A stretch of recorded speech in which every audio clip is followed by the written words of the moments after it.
I don't know, whatever the fuck. Hey, everyone, this is Andy Hall. We have Seamus over there from the Free Thought Prophet, and of course, Mr. Neil, the 604 Atheist. I don't know if I should call you Mr. 604. Mr. 604. I don't know. So this is. Neil, I'll call you Neil. That's what I'll call you. So I don't know. I don't know how dangerous this is, getting three people together online to actually drink, and maybe drink extensively too. But I think we can all hold our alcohol. There you go. Oh, you're prepared. Okay, so that's good. So I brought this high-tech container here with some nice beers and maybe some rum over here on the side. Sweet. I got a cooler too. You got a cooler? Very good. I think we were all thinking the same thing, and then I got some patty here. I might switch to. Nothing wrong with that. When shit gets real, man. So. Mixing the alcohol, I don't know, boys. I don't know. Well, the rum never is a good thing for me. The rum is really in case of emergency, break glass kind of stuff. In case I burn through the beers, then at least I have the rum in backup. There you go. I got 15 more beers in the fridge. So. Oh yeah, of course you do, dude. I'm never without beer. This is like I drink more beer than I drink water and coffee combined. So you get down to about 2 pints, and then it's like, oh, it's DEFCON 1. We gotta go to the store. So yeah, and already 6 deep. yeah. I need more beer. We got a couple of people. You Uber, Neil. We know you do. You Uber. You don't drive, Neil. We know that. So yeah, right. Yeah. No, not when I'm drunk. In reality, I don't. Of course do that. Not. That's it. Yeah. Yeah, we got a couple of people in the chat. We got Lexia saying hello to Seamus, hey, Jess saying hello to Neil and Seamus, and Edward saying hello to everybody. Edward, hello, everybody. Hey, everybody. And I think Edward brought his vodka too, which is that's pretty brave. That's good. Oh, Edward, cool. Edward, have you tried the bacon infused vodka? Ooh, that sounds delicious. It's it actually wasn't bad. I tried it and I was expecting it to be horrendous, but it actually wasn't bad. I've had bacon infused vodka. I've had something that was I think if I remember correctly, it was like a cotton candy infused vodka. It had a flavor, like a sweet flavor to it. That was horrible.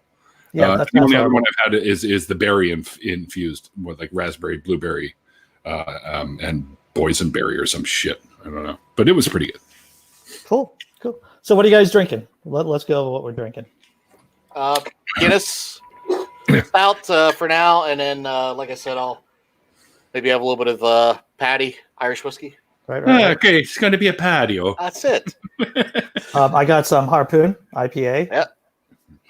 And I got the old Caribou Blonde Ale today. So all in the different spectrums of the beer there. It's a fantastic name, Caribou. Blonde. Caribou. Well, that's the area that the springs are in. Water Springs. So it's the Caribou here in British Columbia. So it's locally brewed. Awesome.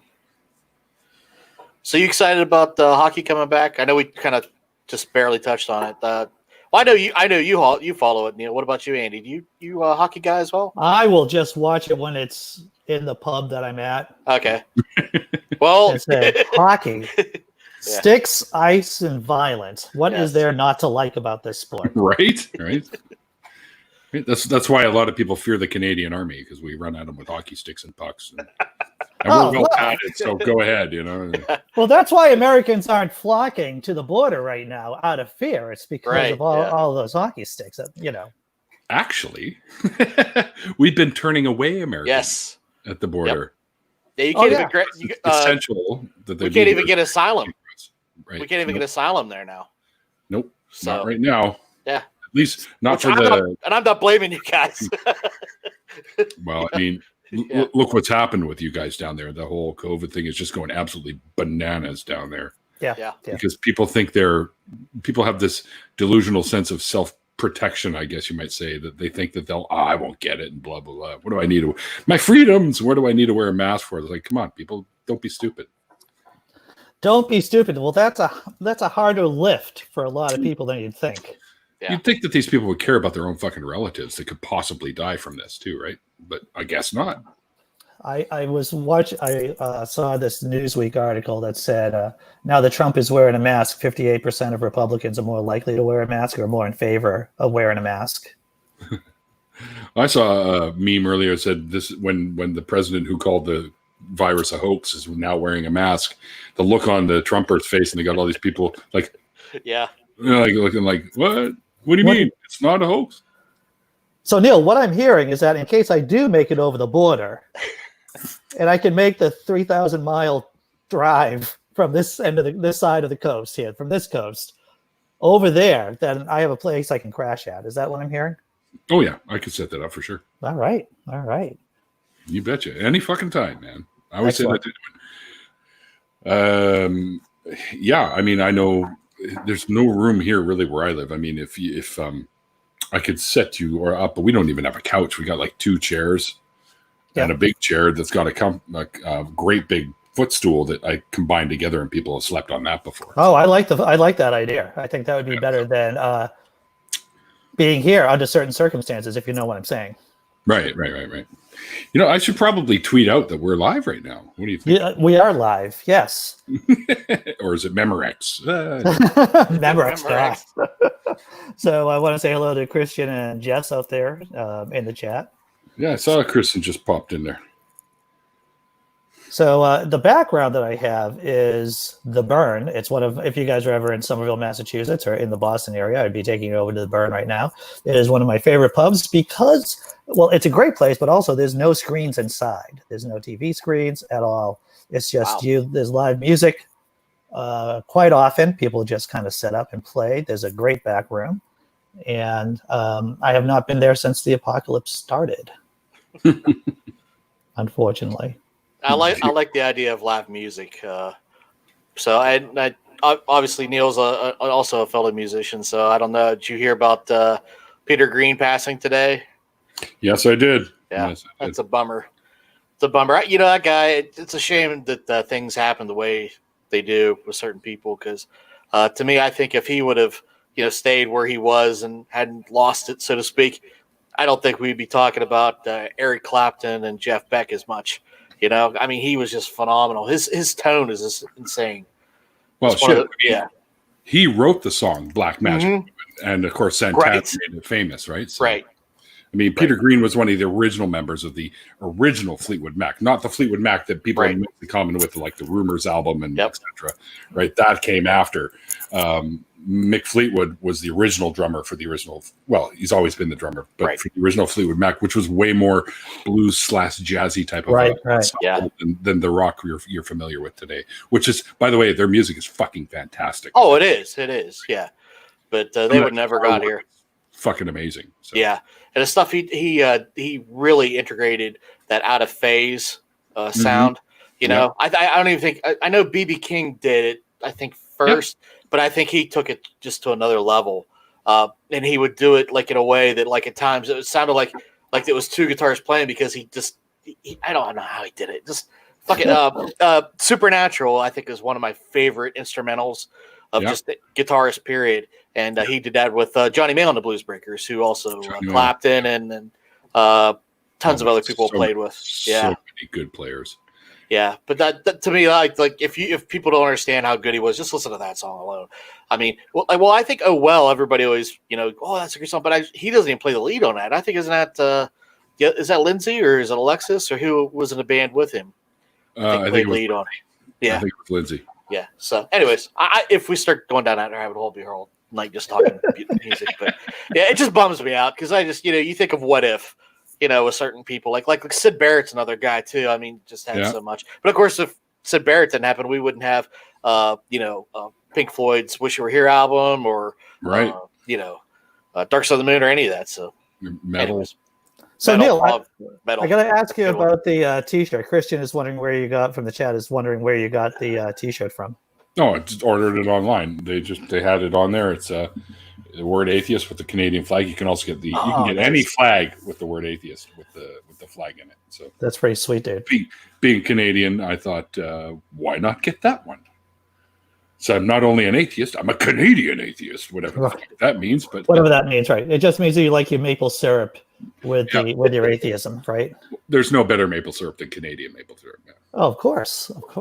Where did you get that at again? I actually just ordered it online. I think it was either Teespring or or Red Bubble, maybe. yeah, I was thinking bubble tea. It was so not the same thing, but yes, I think it was Red Bubble. It was one of those, Teespring or Red Bubble. Cool. By the quality of it, I would say Red Bubble over Teespring. Yeah, I agree on that. As far as their shirts were a little bit thicker fabric and stuff. They last a little longer. Anything I order from Teespring ends up with holes in it, like within the first fucking 3 months. Yeah, I got to get a new Secular Humanist T-shirt because it's already got a hole down by the bottom there. So now it's a work shirt. Yeah. And of course, the ultra religious dude where I work is like, "Oh, you don't believe in God?" I'm like, "Nope." Shocker. Is he a Christian? Mm-hmm. Yep. Yes, he is, and he's constantly got like gospel music playing when he's getting changed in the room. He's got it blaring in the change room. Like, dude, really? Do you need to do that? Right. It's inspiring for you. It's inspiring, not so much for me. Kind of makes me want to punch something, but hey, that's just me. Christian was saying that he's thinking that you should have a call-in show, Neil. Ooh, there you go. I'm doing one. I will be. It's coming. You are doing one. Yeah. Awesome. Yeah, me and Randolph Richardson, who is the president of Canadian Atheists. Good dude. Him and I are starting to show up. We're just working out details right now. We have a producer. My friend Mikey Famine is going to be a producer. He's going to be handling the call. We're just trying to figure out which program I think we're going to use to have people a number for calling in and stuff like that. Right. And we'll be doing it out of, I think, Randolph's house. So excuse me. That's why we're waiting till the fall when this whole second wave thing. Because, I mean, he doesn't have the COVID. I don't have the COVID. So far, so good. The family there is fine with it. But we're just making sure that we're going to be safe. You know what I mean? So. Right. That's smart. So Neil, what's it like in Canada with the COVID? Are you guys, where are you? Are things open? No, we've basically up until the past couple of weeks when they've sort of loosened a little bit of the restrictions, a lot of our younger folks, a lot of the millennials and around that generation have been getting together more so than they should be and not protecting themselves properly.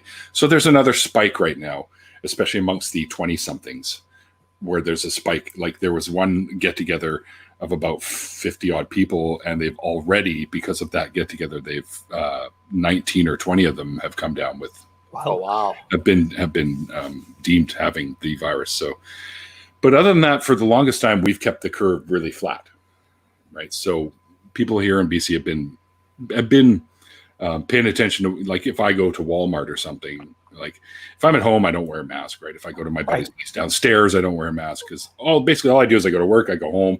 If I have to go get something, I go get something, and I wear a mask when I go get something, right? Sure. So I just and I carry hand sanitizer with me. Not that I use it a whole hell of a lot, but once I've gone into a store and if I've touched a couple of things, then I'll go back in and rub down the hands and then go home and wash them completely. You know, I think that's a good idea, even if there isn't COVID around, just to keep in hand sanitizer in the car. You never know, right? And we make it where I work, so. Oh, that's good. Awesome. So I could just stick my hand in the tub full of it and be like, there we go. Let's get, fuck you, Corona. I could jump to a toad of it. I could bathe in a toad of it. Oh. There you go. Like literally, dude, we make 1,000-liter totes of this shit at a time. Seriously. That's awesome. Mm-hmm. So Jess is saying that the beard is still sexy, Mr. Seamus. Ooh, look at that. Thanks. And Seamus got those cute little dimples in there, too. Yeah, that's it. Okay, now I remember why I don't talk to you as much, Neil. Never mind.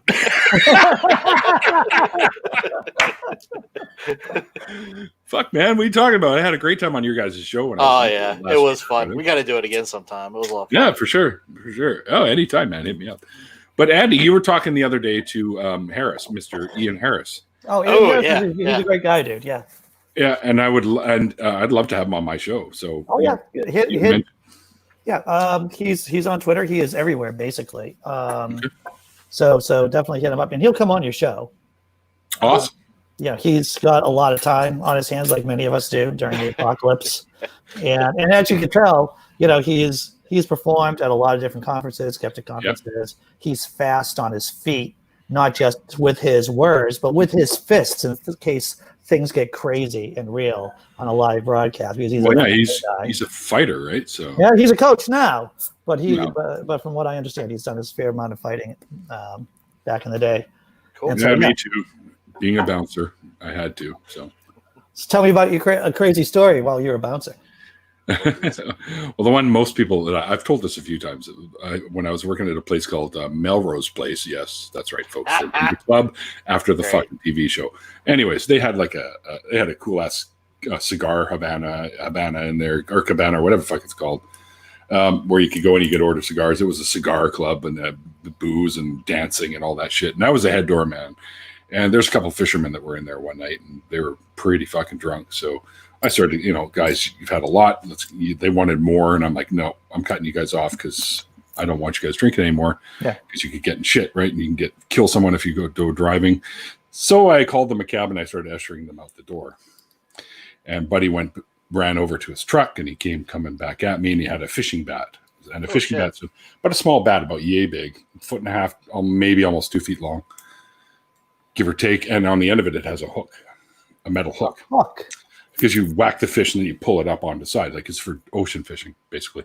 Anyway, so he starts coming at me with this, and I basically held up his arm like this and poked my thumb right here and popped his eyeball out. Right? So now I already told my partner in crime, the other doorman, John, to have a glass of tepid water. Right? So, because I knew it was coming. I knew he was going to come at me with something, and I'd have to say, you pop somebody's eye out with, and the fight's over immediately because there's you with one eye and the floor with the other, or the ground with the other. So, and popping it out doesn't really hurt. I mean, it just kind of boop, pops out. It's putting it back in that really hurts. So I said, all right, and luckily for this guy, and luckily for me, because I probably could have gotten a lot of trouble for this, but the paramedics that happened to be in the parking lot over at the grocery store, I had someone flag them over, and they grabbed him and brought him over, and they said, listen, yeah, dude, I wouldn't even worry about it. This guy's so drunk, he's probably not even going to remember, but he'll remember us putting it back in. So I wouldn't worry about it, and nothing ever came of it anyways. I guess the guy learned his lesson. I never saw him again, ever. So. Right. Yeah, because I want to come back. I knew that they used bats to club big fish on the head, but I was unaware of the hook. Yeah, it's to drag them by the gills and pull them up with the bat. That's cool. They're larger ones, yeah. So Neil, how tall are you? It's tough for me to get an idea about how big a guy you are. If I put these on, my biker boots, if I put these on, I'm 6'5". Oh, 6'5", dude, yeah. Oh, yeah, that's right. You're taller than Aaron Raw. Slightly. Right? Yeah, like I have a picture of the two of us standing next to each other, and we look almost identical. Yeah, I remember I saw that. I was like, "Holy shit!" Again, you don't realize how tall somebody is on one of these things. You know, how do you gauge height on this, right? Yeah, so. He's this big. He's like Stuart fucking Little. He's got a lot of attitude for a little guy. I tell you what. Yeah, right? You can drive around in my wind-up car. So I'm going on to my next beer. It is a Victory. Oh, you're switching up beers. Okay. Golden Monkey. Well, I'm going to go back and forth. I'm going to try this. This is a rather potent potable. It is 9.5% alcohol. So we'll see how this does. Yeah. I feel like I should be. I don't know. Catching up. This is only 5.5. So. I don't know what Guinness is. I don't know if it even says it on the label. It's 4 something, I think. I think it's something like 4. Yeah. Yeah, stouts tend to be a little lower unless they're brewed intentionally to be higher, right? So that's how I understand it. Yeah. Doesn't say. I'm gonna have to Google that now. You guys got me wondering. Porters, on the other hand, there's a really, really nice chocolate porter that I get here called Longbow. Oh yeah, I've had that before. Yeah, and it's delicious, and I think it's about 9%. So yeah, they'll knock you on your ass. A few of them, yeah. yeah, a few of them. But it's really, really good. I always pick up a couple of bottles. We'll go in and grab a 15-pack of whatever, of cans of something or other, and I'll grab a couple bottles of those. Right. Too good not to have. And I remember I had some of that when I was interviewing Aaron Raw on my show. And he saw him. He saw that. He said, "What do you drink?" And I said, "Oh, it's a chocolate port." He goes, "Well, at least it's the right color." I go, "What are you talking about? It's like 9%. It's decent." He goes, "Oh, well, you know me. I'm used to 11, 14%. I'm like, "What is it? Wine, for fuck's sakes?" Probably. Yeah, he likes his high ABV stuff. So And it's got to be dark and it's got to be full of flavor, right? That's what Aaron really digs. He bought me a beer one time that had habanero in it. Oh, really? It was like a spicy beer, and you drink it and That's it tastes like beer. And then after the aftertaste is like, whoa, kind of kicks you in the tongue a little bit. Yeah. But it was good. I got to admit, it was very, very good. So you're right, 4.2%. Sorry, I had to know. Sure. Oh yeah, no, that's fine. Yeah, I mean that little kick of heat at the end of the sips that you take is almost like a palate cleanser. So the next sip you take, it tastes just as good as the first sip, right? That sort of thing. So Ed says that you're as tall as Gandalf. Well, did you know that? Do you have shadow facts somewhere lying around, or like moseying around in the background there? I'm as tall as I need to be. Tall enough to pluck someone's freaking eye out of their face. Well, the guy I did that to wasn't very tall. So Oh, he wasn't very tall, no. Probably 5'6", 5'7", something. See, I thought you were going to say that you cosplay as Gandalf all the time or something. So, well, Well, you got the hair. You got the hair. yeah. I got a staff over there too. So, Oh, I see the staff. There Very you go. cool. well, that's one of them. The other one's actually over by the door. That's got all the crystal on top and the Oh, sweet. dragon and the wolf teeth in it. And my sister made it for me for Halloween one year. But there is a meme of me with my face infused over the whole Gandalf thing. So, Oh, that's funny. this is now I'm Neil the 604 wizard apparently. So. Now you say that, I'm thinking, I wonder if I've seen that or not. I think I posted it because my friend IQ makes them up all the time. The newest one, which I haven't posted yet, is Neil the 604 Gummy Bear. Gummy bear. Well, there's a reason for that. I like to pop a couple of gummy bears when I stream. Are these medicinally? These laced are special gummy gummy bears. Actually, Yes, gummy bears. right there. I like, yeah, but you see, the problem is don't eat the green ones, man. They're not ripe yet. But, Oh. I'm kidding. But yeah, my buddy gets them made up and he sells me about 20 of them at a time. Now he sells them for $5 a pop, but because I'm a friend, I get them for $2 a pop. So $20, so I pay $40. Sorry, I pay $40 for 20 of them. My bad. So yeah, so I just reloaded last night and shared a bunch with some friends that were there, and they're 25 milligrams each. So usually I'll pop a couple, right? And Sure. that gets you a good buzz after about 25 minutes or so. It kicks in, and you're just like, all right, I get it. Then you smoke a joint, grab a few more beers, and it's party time. So he makes them himself. He makes the gummy bears himself. Not him, but his girlfriend's friend makes them. Okay. So. It's interesting that they know specifically how many milligrams it is, because a lot of these, whenever you make them, from my experience, my ex-girlfriend used to make them, at my place. And it's like, how much is in here? She goes, I don't know. Just there's some. It's a good amount. Average, they're 10 to 15 milligrams, the regular ones, but they make them at 25 milligrams, and they actually have a syringe that they use where you can measure out 25 milligrams to put in each one. All right. Hello, Chad Hall in the chat. How are you doing? Great last name, sir. Chad Hall. Yeah, that's right. That's right. I'm changing my last name to Hall. We changed your last name to Hall. Neil the 604 Hall. Someday they'll name a hall after you, sir. That's it. Please no, unless it's good for live music, because our live music venues are disappearing around here. Yeah, this COVID is just killing it all. It is. This was going on long before the COVID. Well, sure, but I'm just saying, I mean, honestly, it's like it's same thing what you're saying. It's been happening here too, but I mean, COVID's just making it worse. That was kind of what I was saying, but yeah. Oh yeah. I just switched over the background to the Field, which is a bar in Cambridge that just shut down. Nice. It was open for 25 years or so. I remember it fondly, and now COVID has effectively killed it. It's Is gone. that underneath you, Andy? I see something that it looks like it's the see no evil, hear no evil, speak no evil, little silver monkeys that I've seen in other bars too. Is that what that is? That might be it. I'm not sure. Because I've seen that in a friend of mine's bar, or pub, I should say. A pub, right. There's one just down the road from me called Frankie G's, and he my friend Calvin runs that place, and he also just opened up a weed shop. So you can now go, you can actually buy the gummy bears I have from him, and also you can get the bags of stuff or whatever. But I get a much better deal from friends. So, oh yeah, definitely. Sorry, Calvin. Not that you even be watching this, but. Well, I think that's the way it is, isn't it? Right. That even though there's going to be a transitionary time for the real market, the quote unquote real market, to catch up with the black market. Yeah, it's not, there's most of the black market guys are now growing for the government. So, oh really? The government got smart and they said, "Why should we arrest these guys? Let's just get them working for us because they make primo shit, right?" So that's what they do. You Canadians. You guys got it right, man. Canada, you guys seem to have some kind of rational and functioning government. Why do you need to do all the fucking paperwork for this shit? Like this, hey guys, we know what you do. Technically, your version of this is not legal within our system. So how would you like to be legal and grow some for us, and then you can do whatever you want on the side? And the government, and they were like, yeah, sure. So they started doing that kind of thing. Not everyone, of course. There's some bad news people that have operations going that they will probably stay away from. But right, yeah.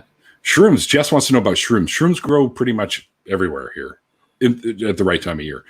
I remember being a kid in the 80s and running around brand new subdivisions that have been around for maybe 2 years, and all the fresh sod that were laid out for the lawns and stuff like that. Give it about a year or two and you go back to those areas and the shrooms are popping up like mad in those areas. So we used to go shrooming all the time. Late at night, sneaking in people's backyards, picking the shrooms out of their lawns and stuff. It was great. You know, I was listening, I think it was to Sam Harris, one of Sam Harris's episodes on his podcast. And he was talking to a guy, and I forget who it was, but they were talking about psychedelic experiences. Mm-hmm. And the guy's like, I have hypomania, which is like, I feel, hypomania is like you're not full blown manic for days doing push-ups in the middle of the highway or anything like that. But, you feel pretty good. You feel pretty good. And he goes, they're just these thought disorders that are associated with hypomania. And he was afraid of taking shrooms. And all of a sudden, it just kind of like, it's like, oh, that's why I've never done shrooms before. Out of the fear of whatever scrambled brain I have right now, it'll just become more scrambled, basically, if I take shrooms. So I've always wanted to do LSD or shrooms or some sort of, form of DMT or whatnot. But just never. Anytime I had a chance, to put it this way, it was very suspect, and it was one of those situations like, I don't want to go to jail or kill somebody because I think that's what's going to happen tonight. You know what I mean? Happen. Yeah. No. Do it at home. Exactly. Well, that's what I'm saying. The situations that it was available to me. I got you. Okay. You know what I mean? It wasn't going to end well. There was going to be some sort of something I was going to wake up to. Hopefully, if I woke up, that was not going to be good. You know what I mean? I can see it already in my future, and I was like, I'm going to pass. Either you would lose an organ, or somebody else would lose an organ. Yeah, it's pretty much. That's what I was. Nobody's harvesting organs from you. Don't worry about it. Yeah. I remember. I can tell you right now, my liver's shot, man. So it's been a dependent on my taxes ever since Trump came in office. So My fucking God, Trump. Yeah. Hey, Blazing. I was gonna try to write down. Hey, Blazing Wizard Pope. Good to see you. Blazing Wizard Pope got mentioned on Talk Heathen the other day as one of their top patrons. Oh, wow. Good for you, Blazing. That's awesome. Good for you. Yeah. I'm also a patron of the Talk Heathen show, but I limit my patronage to $5 a month per channel that I support, because if I do per episode, then I'm going to be broke in no time. So I support a lot of people. Mouth Pig, what's going on, brother? My man, I need to get a hold of Mouth Pig. It's easy to do. I know. We've had him on. He's a great guy. We were supposed to talk about tech things, and I got totally sidetracked. So, Math Pig, I'll get a hold of you. So, good guy. Oink. Yeah, I did the shrooms and stuff and the acid and stuff in my youth, but acid, I did it a bunch of times and thought, yeah, it's all right. But I've always been a weed smoker, and mushrooms, I tried to like them, but every time I did them, I always got sick to my stomach. It was I've heard that too. Hurling everywhere. Yeah. For some reason, it doesn't agree with me, so I can't do shrooms. I have a sensitive stomach myself. But so I would feel like the mushrooms would not feel good in my stomach. That's the thing. You do a test, like just do a couple and see how that sits, and maybe get a little bit of a buzz going. And pretty much I remember both of them really just making me want to laugh at everything. Excuse me. Well, that's better than crying at everything. I'll tell you that. So Well, if you even have sure. a chance of laughing or crying, Jesus Christ, take the shrooms. But like you could say anything. You could say like light, and I'd be laughing my ass off. Right? It's just ridiculous. Well, there's a lot of there's a lot of funny things about light, my friend. A lot of funny things. Anyone who watched Carl Sagan's Cosmos back in the day knows light's a funny thing. True enough. And yes, I did. I'm old enough to remember the Carl. I know you did. People who look like us, or people of a certain age, grew up watching Carl Sagan's Cosmos. What was it on Sunday nights on PBS? Yep. Usually after the Disney stuff. You're right. Disney stuff that A came Wonderful on, World of Disney. Yeah. Carl Sagan shit came on afterwards. So that was glued to the TV for a couple hours. So to show my age as well, which I'm sure you guys can relate to this, VCRs. Hello. VCRs. Yeah. I for life me, I can't. Oh, my neighbor had a Beta and a Commodore. So hey, A Commodore. Yeah. Commodore 64s are the best games. Don't lie. Everybody knows that. But anyways, so for life of me, I can't remember what I was trying to record. Okay. Because I was going to leave the house for work or something. I don't know, young, right? I set the VCR to record and it catches like the middle. So I don't know what brains weren't firing whenever I was punching in the whatever, which those things were so problematic. I don't know if you remember how much fun it was. It was like, it's like the codes for the video games, up one, down one, to the right, to even set it like you normally. Yeah. Yeah. So, but anyways, it's right in the middle. So instead of recording the program I wanted, I come home and I'm pretty well wasted. And I want to watch whatever the program I was, and here's Carl Sagan talking about space, and I'm like, space. That sucks, but this is cool, man. Just remember, like, oh, this is really cool. I'm looking at space. So yeah, I think that was the first time I ever really got into Carl Sagan. So then I tried to watch him after that. So, but like the PBS here is kind of hit and miss at times. So right. So, dude, what's it like where you are, Seamus, in terms of COVID and everything? Well, so again, I live in a weird area. I'm at the very top of West Virginia. So I'm 5 minutes from PA and then 5 minutes from Ohio in the other direction. So, and I spend more time in Ohio because of work and whatnot. But it's bizarre. It's like you live in a nexus point of 3 different countries because everyone is dealing with this differently. Okay. We have Jim Justice as our governor here in West Virginia, who's a freaking idiot. Is that his real name, or is that just fake? That sounds like a fake name. That's his real name, and just like all the other Democrats that have come before him, whenever they are in West Virginia, they're not Democrats; they're only Democrat in name. Okay, yeah. So he's basically a Republican. He's a Trumpite Republican, and all the businesses, you need to go back to work, blah blah blah, and because we were the last state in the union to get any cases. Well, then now we got cases, and the shit factor kicks in, and maybe you guys shouldn't open up for business, and we can't get any real, there's no guidelines compared to Pennsylvania and Ohio, which actually they set forth guidelines, so it took forever for any guidelines to come through here, and now we're getting a spike of cases, and everybody's wondering why. So it's just it's pretty crazy. Right. Like right where the county I'm at now, I think we're up to like 80 cases currently. So, which for the number of people we have, probably not bad, but it's on a trajectory of we're averaging like between 9 and 10 cases a day. Don't forget, those are cases that are known. Yeah, exactly. Yeah, good point. Because some people could be asymptomatic, which is the real worrisome part of this whole thing. So, I mean, for a small for the area, that's pretty significant numbers. You know what I mean? So people are flipping out, and like, well, people need to stop testing.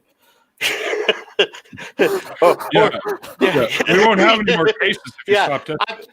Literally, Trump. Like the talking points of Trump are being reintroduced by everybody. Like my daughter, which I talk off the butt of the show, she's so much smarter than me, and she loves to debate people. She gets that honestly too, right? So her thing is she goes to the health board's Facebook site because all these idiots go on there and they say all this dumb stuff, and then she'll sit there and debate them all day long. because that's all they do. It's just like, this is, I shouldn't have to wear a mask, and all the Karens pipe in. Yeah. It's insane. It's absolutely insane. I have two things. One, Blazing Wizard Pope was saying that his biggest fear is being asymptomatic and infecting my father. Dale McGowan actually had a cold. Dale McGowan wrote Atheism for Dummies. He founded a major humanist charity, and I forget the name of it right now, and that's a shame. But he was actually caring for his mother who had broken her hip, and he was coughing. He thought it was just allergies, but he wore a mask constantly. And even though it turned out he had COVID, he did not infect her with COVID. So that just shows you the power of actually having a mask on consistently. That's good. Yeah. Do you know what kind of mask it was? Because not all of them will actually do it. This is true. I am not sure. I am not sure. That's a good those question, homemade ones that are made out of like t-shirt material. Basically, as you can wear them, because one of mine is like that actually. And if I do end up having to cough, I still go into the elbow type thing, just to keep it from going anywhere, regardless. Because, but mind you, Bill Nye did a video just recently with these masks and different types of masks. Cool. And most of them, and this is kind of promising, because he put them on and he'd have a candle. And then he'd try to blow out the candle with the masks on. And of course, none of them with the masks on, he couldn't blow the candle out, period. Right. So that's kind of good. But the fabric ones are less as helpful as the like surgical ones. But mind you, the blue ones that you use in surgery, the moment you start going outside with them, they're no longer, what do you call it? They're no longer sterile, we'll say. Okay. But they can but they've got gaps and shit, so you can still, but as long, and don't forget, now they found out that this can be aerosolized. This stuff can sit in the air for like 18 hours or some shit. So it is for a certain point amount of time. I'm not sure how long it can stay in the air. Well, just a news thing from CBC came out about it, and they're finding now that it can actually sit floating around in the air for quite a few hours. So best bet is just to stay the fuck away from people, period. I was in the elevator to my building. Yeah. And I was like, oh my God, I never realized being in an elevator could be so horrifying until right now. And there was no one in the elevator with me either, but who do I know that's been in the elevator within the last, I don't know, hour or so? I don't know. I think Alyssa Milano is the expert on the kind of mask to wear. The crocheted ones. I don't know if you saw that with her. Oh, fuck. We made these at home. Look at us. Oh, yeah. Fuck off. I'm not going to help you. Yeah. Brainbug is here. What's up, Brainbug? Brainbug. Yeah, we didn't agree on any drinking games, so is that like Brainbug drink? Yeah. We can do something like that. Whenever someone new comes in the chat, we should just I like that. Just drink, idea. Right? I think that's a good idea. Yeah. Good idea. We're behind because I mean, Math Pig came in recently, Brainbug, Thunderbird came in recently, so we need to take a few sips. Yeah, right. Indeed. All right. Too much. You're too far away from you to do the Heimlich maneuver, Neil. Actually, I'm a level 2 first aid attendant, and the Heimlich maneuver is not done anymore. Oh, it's not done. Well, tell me about that. I'm curious. It's considered to be actually quite dangerous to do because you could literally, by doing this, you could free it up, and then in their impulsive response, they could relodge it. So the best thing to do is they say you bend you over, and they smack the back to try and force it outwards rather than trying to push it up with air pressure, and then of course it reverses and goes back down. So the Heimlich maneuver, they do not recommend that you do it. I mean, it still can work if it's done properly, but they say that most people don't actually know how to do it properly. I've done it twice. Once back in the day, because I was working in a kitchen years ago when I was in college, and one of the waitresses was coughing. So I did it, and you could hear the air coming out of her. Hey, Jesus Wizard, drink, guys. Oh, yeah. Cheers. Then I did it recently when I was in quarantine for a week with the client, and once again, did it very effectively. You could hear the air popping out. and mission successful. I mean, they say you can resort to that after if the back thing doesn't work. You can then try it, but they always recommend going from the back first because they say over 80% of the time that'll work. Okay, well, it's interesting. Is this another case of Canada being better than America, Neil? It's not a case of anyone being better than anyone necessarily. We just that's changed. Exactly what people who are better than other people would say. All right, then how about this? Big rights. Who cares about whether the country's better than the other? Just try to be the best possible version of yourself. How about that? Right. I think I hate it more that you're cool about it too. That's what.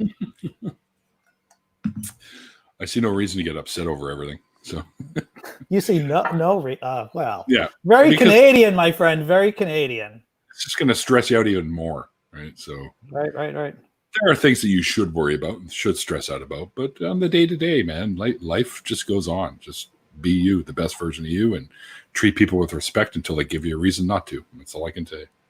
That's a very Canadian / bouncer-ish. Bouncer.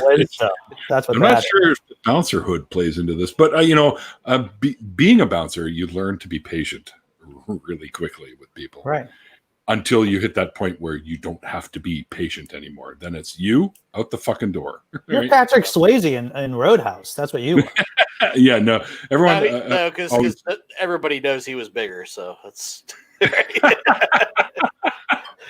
They always equate me to what's his name, the older guy with the gray hair that put in a ponytail. Sam Elliott. Oh, yeah, Sam Elliott. Sam Elliott. I always get compared to that guy all the time. That's it. So I can't remember what his character's name was in that. I don't remember either. Yeah, I can't remember either. I just remember it was Sam Elliott. And I don't quite have the voice that he does, but about 2:00, I'll turn on Spike TV because I'm sure it's probably being played on air tonight. So. You know that Roadhouse is being played sometime, somewhere on cable. Roadhouse. If not, it's a Family Guy. Where Peter just does Roadhouse for the entire episode. Yeah. Classic. What's this place? Neil, I think if you Canadians want Hans Island, I don't even know what that is. Replace the bourbon with a bale of weed. Well, I got some weed, but not quite a bale. That sounds like a lot. Yeah, it sounds like a bit of weed. It's hilarious. We have a company up here called the Weed Man, and it's not marijuana related. Of course, it's gardening and pulling weeds. Oh, nice. But every time I see the guys when they're parked around here, because they do work around here, I just go, dude, you got any weed? He's like, shut up and fuck off. I bet they hear that all the time, especially being in BC. Because we've won the Cannabis Cup quite a few times for the stuff that we grow here in BC. It's usually always between us, Australia, and Jamaica. There's always the three that always win the fucking cup all the time. Thunderbird was saying he saved 2 people with the Heimlich maneuver. First time, at lunch with my boss, and the other. I hope you got a fucking raise out of that. Wow. Another was with a customer at White Castle. I'm just surprised there aren't more people who need the Heimlich maneuver at White Castle, to tell you the truth. Oh, but their sliders are so good. Oh, sliders. Right? Yeah. I've had them once, and it was an experience because I'd heard so much, you got to try White Castle. I go, there's no fucking White Castles out here. Yeah. They're like nowhere on the West Coast. So I had to go out east and tried them there finally after watching Harold and Kumar. So Harold and Kumar, right. We can get them frozen in the supermarket here. Can you? Yeah, it's not too bad. Cool. I had one. Actually, it was this year for the first time. I thought it was pretty good. Here, it's In-N-Out Burger. In-N-Out. Right? Aren't they run by Christians? Aren't they a Christian-run organization, In-N-Out? I don't care who runs them as long as the burgers are good. But like a true capitalist, my friend. I mean, they come up with their truck every year because they're not actually here. But when they do move into Canada, they say Vancouver will be the first place because every year they come out when they have the car shows. Sure. And they have the truck, and they're sold out within 2 hours.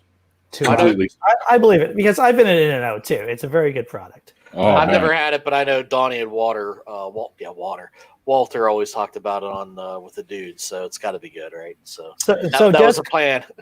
Jess Colts asked, "How many drinks have you three had now?" I am on my third. Same here. This is number 3 right here.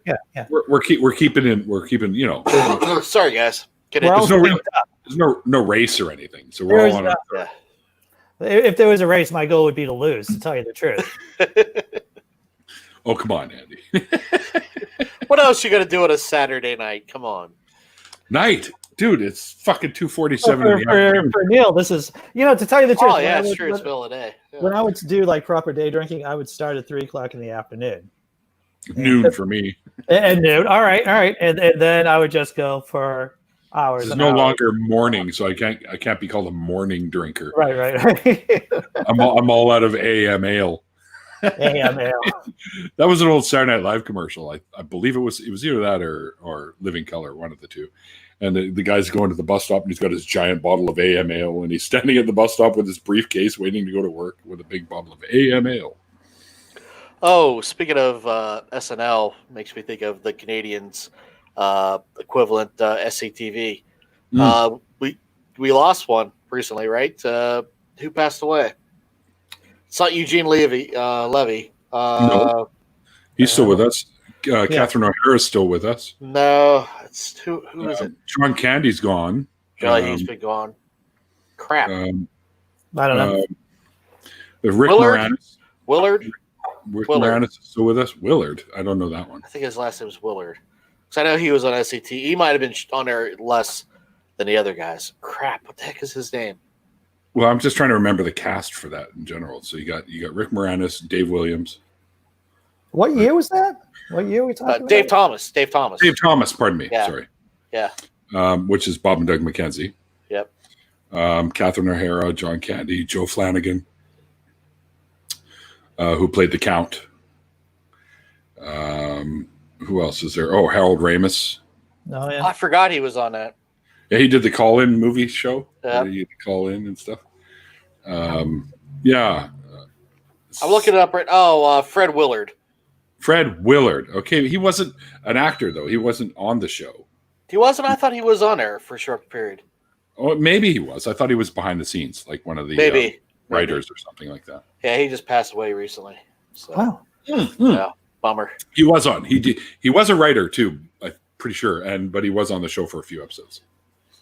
Yeah, I never got to see all of SCTV. It was one of those things that was like, yeah, of course you did. Yeah, but over here we don't like catch every few. Yeah, we don't like catch a few episodes. I don't know if it's on anything streaming now. If it is, I have to binge watch. You can probably. I bet you can find episodes on YouTube. Well, yeah, probably. Well, you can find anything on YouTube. Yeah, and of course, the Bud and shit. What's the McKenzie brothers' names? Shit. You're the Canadian. Bob and Doug. Bob and Doug, that's it. Yeah, it was the Strange Brew. Fantastic film. Awesome movie. Oh my God. Rick Moranis drank the entire contents of the beer vat that they were trapped in. He's like huge. I mean, it's so stupid, but it's so hilarious. Oh, like so the dog that just out of nowhere, just go boy, you know what to do. Jumps in the air. His cape flies out. He's flying through the air. I'm like, what the fuck? And the way they were putting mice in the bottles so they could get free cases of beer. Yeah. Oh, and you get there, the guy's like, it's still alive. He must have drank it all, man. Yeah. Oh my God, that's such a great film. So Blazing Wizard Pope was talking about the border dispute with the island. It's Canada and Denmark over Hans Island. Oh yeah. Oh yes. Okay, that totally rings a bell now. All right. So each year Denmark. That's on the other side of bribe them with bourbon, with Canadian bourbon, Canadian Each whiskey. year, Denmark leaves a flag and a box of aquavit. That's it. Yeah, and replace it with Canadian flags and bourbon or Canadian whiskey. Yeah. Right. That's awesome. Yeah. What a civil dispute. I mean, really, if you think about it, it's a very gentlemanly way. Very nice. Very well-mannered dispute. It's very Canadian is what I'm trying to really say. There, I didn't want to come out and say it. Very no, it's not like it's not like an insult, dude. Don't worry about it. But they basically like timeshare. That's what we're doing with this island now. Is when they're done with it, they leave that stuff, and then we go and we do what we need to do and leave them a treat. So yeah, that's awesome. It's like I'm just trying to figure out how Massachusetts can get a deal like that between Canada and Denmark. We would be open to that kind of agreement. One of you guys coming over here, taking care of the country, taking care of the state, leaving some liquor. You can plant your flag here. That's fine. And then, it goes back and forth like that. That would be fine. That's far better than the arrangement that we have right now.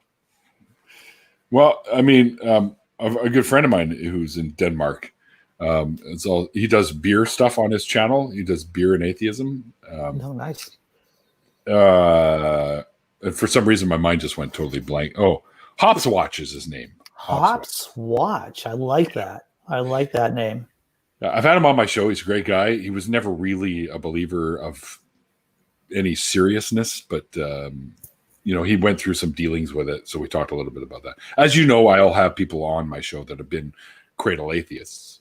As long as the discussion of somehow influence a religion trying to influence our lives, which we will talk about from time to time. So, like with bionic cats, she was never a believer. So tell me this: if you're a cradle atheist, unless you've been really harmed by religion, how can you be an activist, or how difficult is it to be an activist? Because what I've seen is that unless you've been harmed by religion, unless you've been brought up in the faith and gotten out of it, it's difficult to do what we do day after day. I think, I don't know about that. I mean, a lot of people that were raised or never had a belief or were cradle atheists, as we call them, know many, many people who have been harmed by religion to some degree, whatever it might be. So to be there for those people, I think is the intent of that, sort of like being able to, he's starting to pull ahead. He is. It's like the drinking Indy 500. Coughing. I think just being there for the people that you do know that have been affected is one of the reasons why people like Bionic Dads do that. Plus, they want to put an end to the harm because, let's face it, Kate is a member of the LGBTQIA plus or GSRM community. It. Right? That's the reason. She knows that it can have an effect on on her fellow LGBTQIA plus people, right? So sure, definitely. So even though they may be cradle atheists, they definitely feel the pressure of toxic faith because they're LGBTQA. Yeah, so that makes perfect sense. And we all know how much God loves those people. The only thing the Bible is consistent about, my friends, and this is just my humble opinion, is slavery and killing the gays. God hates gays. Those are two things. Oh wait, did I do that? I'm sorry. That wasn't. Well, I mean, if you're progressive or more to the left, like in the U.S., you have all these Republicans that come up and spout about the Bible and we have to be good with Jesus and blah blah blah. It's, I mean, right there, yeah, exactly. Right there is a campaign starter. If you're what would you call it, a cradle atheist or whatnot? I mean, right there, that's a reason enough to go campaign against these fuckers. I mean. So Neil, do you have like a visceral reaction whenever people on this side of the border start talking about Judeo-Christian morals? Do I have a visceral reaction? Right. I don't think it's. I always just kind of shake my head and go, "You guys realize that morals were around long before your particular favorite deity, right?" You know what I would say, and once again, because I'm a slightly agitated person from America, the United States of America, of course. It's like whenever I think of Judeo-Christian morals, it's like, the greatest threat to Jews have been Christians. And the idea of Judeo-Christian morals is laughable at the very least. Well, what they're trying to do is there's a couple of points to this. Right? When they say Judeo-Christian, they mean the Abrahamic God, right? So, which obviously Jews don't believe in Jesus, right? No. Which I always bring up when I'm having a discussion. We'll say sometimes it can be heated, sometimes it can be fairly pleasant. because I have many theist friends that I talk to all the time, and it's pretty pleasant. Of course. Time, right? But one of the points I always raise, if this particular, if you're this God of yours, who, by the way, isn't the same God as when it first started. If you think about the ancient Israelite version of Judaism, we'll call it, there was a pantheon of gods, and El was one of them, and that's why we have words like Israel, Daniel, Samuel, Azrael, all ending with the word El, which means God. So you've got land of God, hand of God, word of God, that kind of names that they gave people. And then somewhere along the line, it changed over to Yahweh, who was another. What do you think the hand of God is all about? I don't know. I like the motion you're going through there. But yeah, the hand of God. Yeah.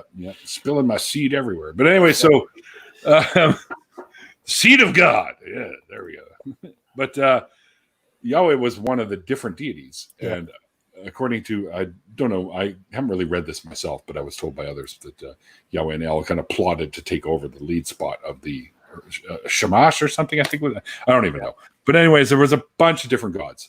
And that somehow evolved into, they took after the Zoroastrianism type aspect. Yes. There was a monotheistic type belief system. And it started as El, who was more of a volcano-ish type god. And then it somehow merged over to Yahweh. Right? Because I think El was more the feminine, right? No, he was a ward. Was? Yeah. Okay. Yeah. Okay. Maybe I'm thinking of something else. Sorry. Because maybe I'm thinking of his Yahweh's wife. Could be Asherah. There was Asherah? That's it. Yeah. Okay. Asherah. And the poles of Asherah. Yeah, and then eventually those two became a one. Yeah. Right. Whatever. Kind of merged them. Yes. And then we got the Judeo-Christian deity now, which was literally polytheistic to begin with, and then merged into Zoroastrianism, then popped out on its own as a Judeo-Christian type thing. And it's cycle repeat too, because once you introduce Christianity into it, they just go back to the well again with Zoroastrian, because most of the story of the gospel is right out of Zoroastrian again. You know, but the temptation and all that with Christ and Satan, that's all directly from Zoroastrian. Yeah, this is true. I mean, from what I understand of it, yeah. How does an all-knowing God allow even Satan to live? Like, right? Like all-powerful. Like, why? I love the book of Job. The book of Job. You're a bad guy. I'll deal with you one day. Just maybe later down the road. Right. Not now. Just you better watch, because I'm coming back later. You know, don't mess with my people, even though I'm going to tell you are going to do it. But I'll come back to you later. You know, come on. I don't know if you guys have read this, but Loftus's book, Why I Became an Atheist. Oh, yeah. Oh, my God. Like, some of the stuff that he points out in here is like, the whole thing about Satan. Like, why would you even allow something or an entity like that to exist? Yeah. I mean, if he's rebellious, you get rid of him. Like, why would you even allow him to be down there tormenting people on your children, you know? There is a difference, though. At least Price points this out. That between Satan in the Old Testament and in the New Testament, they're almost two different characters, because there is no Satan in the Old Testament. Right. It's the devil. It's Lucifer. There's not even a devil. Well, it's like the accuser. And his job is to basically go and tempt people to prove their faith. It's Job, right? But Christianity is kind of trying to morph that idea of Satan and the devil all as one from back then, even. Yeah, I just don't understand why. Like, God could just, like with Thanos with the Infinity Glove, he could go, bye, Satan, and that's it. Yeah, right? But he doesn't. He's omnipotent, but he doesn't, right? The same way he doesn't intervene when priests are raping children. There's a pretty good reason for that, folks. He's not fucking real. He's not real. That's a good point. That's a very good point. You can say, oh, yeah, prove it. And I say, well, he does a pretty good fucking job himself of not proving that he exists. I mean, let's put it this way. If there was this all-powerful being, we'd know about it. We would not know. You know, and we'd all agree on which version he is, too. Yeah, right? yeah. You know, Neil, I had this insight the other day. I was listening to a Mormon on another channel defending Mormonism, and it's like they have like the shit end of the stick. They have to defend all the crazy stuff from the Christian Bible, and then defend everything from their Christian book, the Book of Mormon. Mm-hmm. And all of a sudden, I'm thinking, you know, atheistic Jews must have a conundrum, because not only are they telling Christians, no, you got our book wrong, but it's just wrong in general. No. Well, we know that the stories in there have to be fictitious. They cannot be real. I mean, let's face it, the creation story, scientifically, it's fucking whacked. It just couldn't have happened that way. How do you have plant life before suns are created? Right. Plants require photosynthesis. Was God to have a big flashlight? There you go, plants. It's all pixie magic. Tomorrow the suns are coming. It's okay. It's all pixie dust. That's all it is. Magic dust. Right? Yeah. I mean, and of course, we know that the Exodus never happened. There is absolutely zero archaeological evidence for the Exodus. Same with the global flood. It's likely that it was just ripped off of the Epic of Gilgamesh plus some other minor flood stories from the area. So, and then turned into the one that everyone now knows. I mean, there's not enough water on this planet to flood the entire planet to the level where they said not even a mountaintop could be seen, which is bullshit. But it could not have happened. And there would definitely be evidence for these things if it did happen. And there just isn't any. I'm mispronouncing the last name. Have you ever tried telling a Christian the history of their God? But one of the things that really bugs me about this is... please tell me. I'm gonna. Christians say, how can you get something from nothing? When they have absolutely failed at the realization that nothing, as their meaning, does not exist. Everywhere we look, we find things. Nothing just doesn't exist. There's right. Something. You're right. Whether it be strings from string theory or atoms or whatever, we always find things. Doesn't matter. So my point being, sure, we can't get you clearly. If nothing did exist, you wouldn't be able to get anything from it because there needs to be substance to make something from. Right. That's kind of the point behind the Big Bang, which in my opinion was really incorrectly named because there was never a bang. It's just sort of an expansion that happened in like less than that. There was some kind of quantum event. There was some kind of quantum event that occurred, and bam. Shrinking, all this matter until it couldn't anymore, and then it went the other way. If you want to put it in simple terms. So, with all of this, like the something coming from nothing, they seem to get a pass on that with their deity. Well, where did your deity come from? Because they like to use, everything has a cause. Okay, well then what caused your deity? Oh, well, he's always been. Oh, so you get special fucking pleading that your deity gets to be exempt from all of that? Like, what, did he just pop in out of nothing? You could use the same arguments against them. Oh, totally. The only difference between like advanced theology or complicated theology and like people sitting not really knowing anything about anything and just saying God exists is just multisyllabic words. That's all it is. It's just that there's better grammar, but it's just a whitewashing of stupidity. Dr. Mordecai, I assure you, none of us are fucking drunks right now. Absolutely not. If we were, this would be porno. Drink, new guy, right? He just came to. Oh, new guy. Oh, yeah, new guy. And we're only on our third one, so we're hardly drunk. Seamus is on 4. Yeah, I'm on 4. Seamus is on 4. Leave it to the Irishman, who's ahead of the curve on all of this. Yeah. Well, when it comes to drinking, that's where we have our game going on, man. Never fuck with the Irish. Yeah. Right. That's my wheelhouse, bitches. Come on.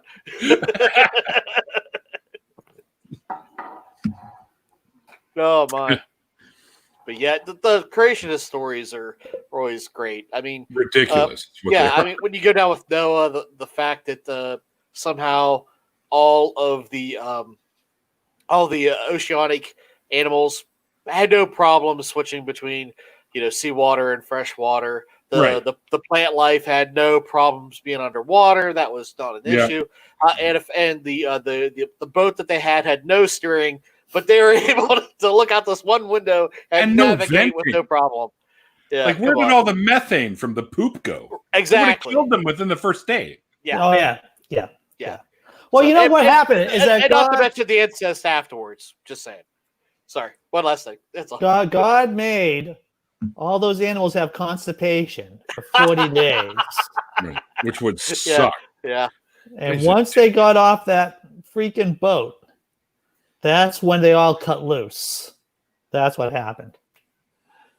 unless you believe the ancient alien theory, which I don't have enough hair to work my magic in saying, about this idea. Yeah. We're actually Noah's Ark. Something Annapolis. Yeah. Where his hair gets bigger every episode.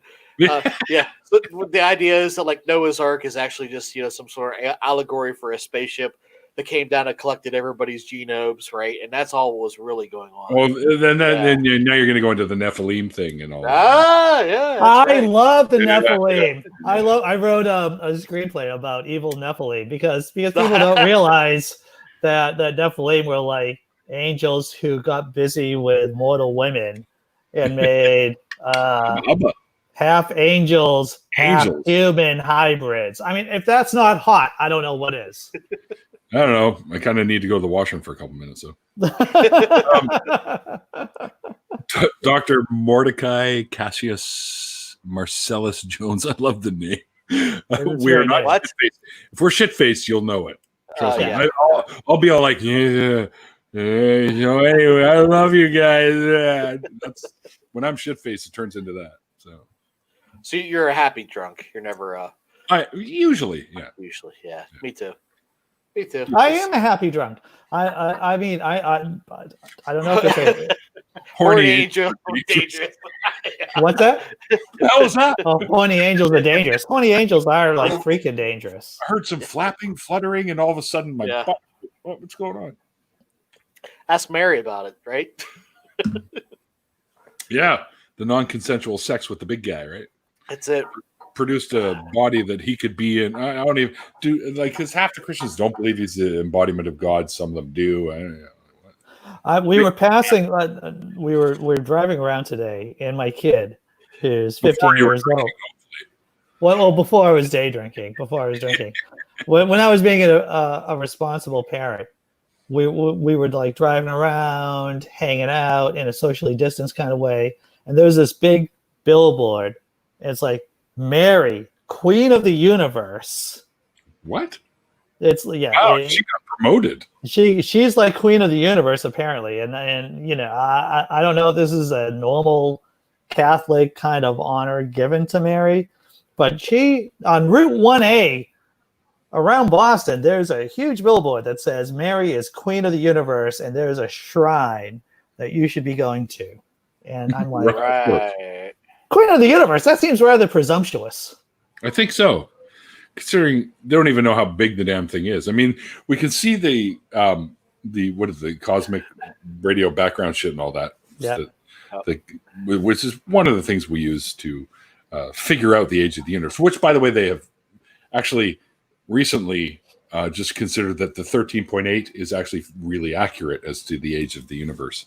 Wow. Okay. So almost 14 billion years old, this universe. But think about it, man. That's huge. This universe is like unimaginably monstrously huge. Like I don't think anyone could really wrap their brains around how big this thing is. And suddenly we're special. This insignificant, tiny little blue dot in a relatively insignificant solar system, in a below average size galaxy, in a minorly not so busy part of the supercluster, in this huge universe, and suddenly we're the special ones. Like, how arrogant is that to even think of as religion itself is arrogance? I mean, very, very much so. Yeah, right? I mean, that's what seems to miss a boat with me. They always say that we're arrogant because we dismiss, their beliefs out of hand, but yet, of course they do. They're praying for their car keys and assume that God answers that, but not to a kid getting raped, like we talked. Yeah, fuck the 9 million kids that die of starvation or some cause like that every year. I need my fucking keys to my Jetta. Yeah. It's a miracle.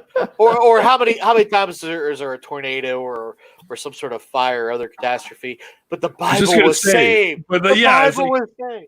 Fuck Aunt Mary. The Bible will live, right? She died, but praise God, because his fucking bullshit book made it through the fire. It's a message. It's a message. Xena was the warrior princess. Yes, Thunderbird, I agree 100%. Yeah. I used to love that fucking show. She was also, what was the character she played in Ash in The Evil Dead? You know what I'm talking about? You guys watch Ash? Oh, yeah. She was hunting him apparently. Yeah, in the can't remember what beginning. that.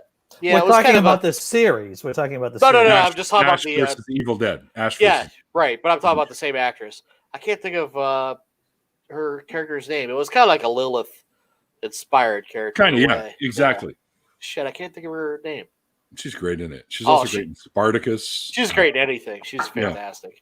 I can't even think of the actress's name. That's horrible. I suck. Who? The one that played Tina? Yeah, I can't think of her name now. I'll have to. Okay, IMDb. Give the head a little. There's nobody more humble than Christians on Durham. There's nobody more humble than Christians. That's Lucy Lawless. Lucy Lawless. That's right. Her. If that's her real name. I'm sure that really. No doubt that's what she was bored. That was her real name. Christians are the humblest? Yeah, my ass, they're the humblest. So I was suggested today by my friend Amber, who's in the YouTube skeptic group with Ruby. me. Ruby was her name. Sorry. Ruby. I'm part of the YouTube skeptic group, which has Paula Gia, Shanna Q, everyone like that. Just keep name dropping, Neil. It's okay. That's all right. We know you're a big deal. Come on. I'm in the group. I'm not really. Dude. Hey, he's a tall guy. Leave him alone. Don't shame him for being tall. I'm the bottom of the barrel when it comes to those guys. I'm the largest. I can't stand large. Amber suggested that I have Cameron Bertuzzi's brother on the show, Trevor.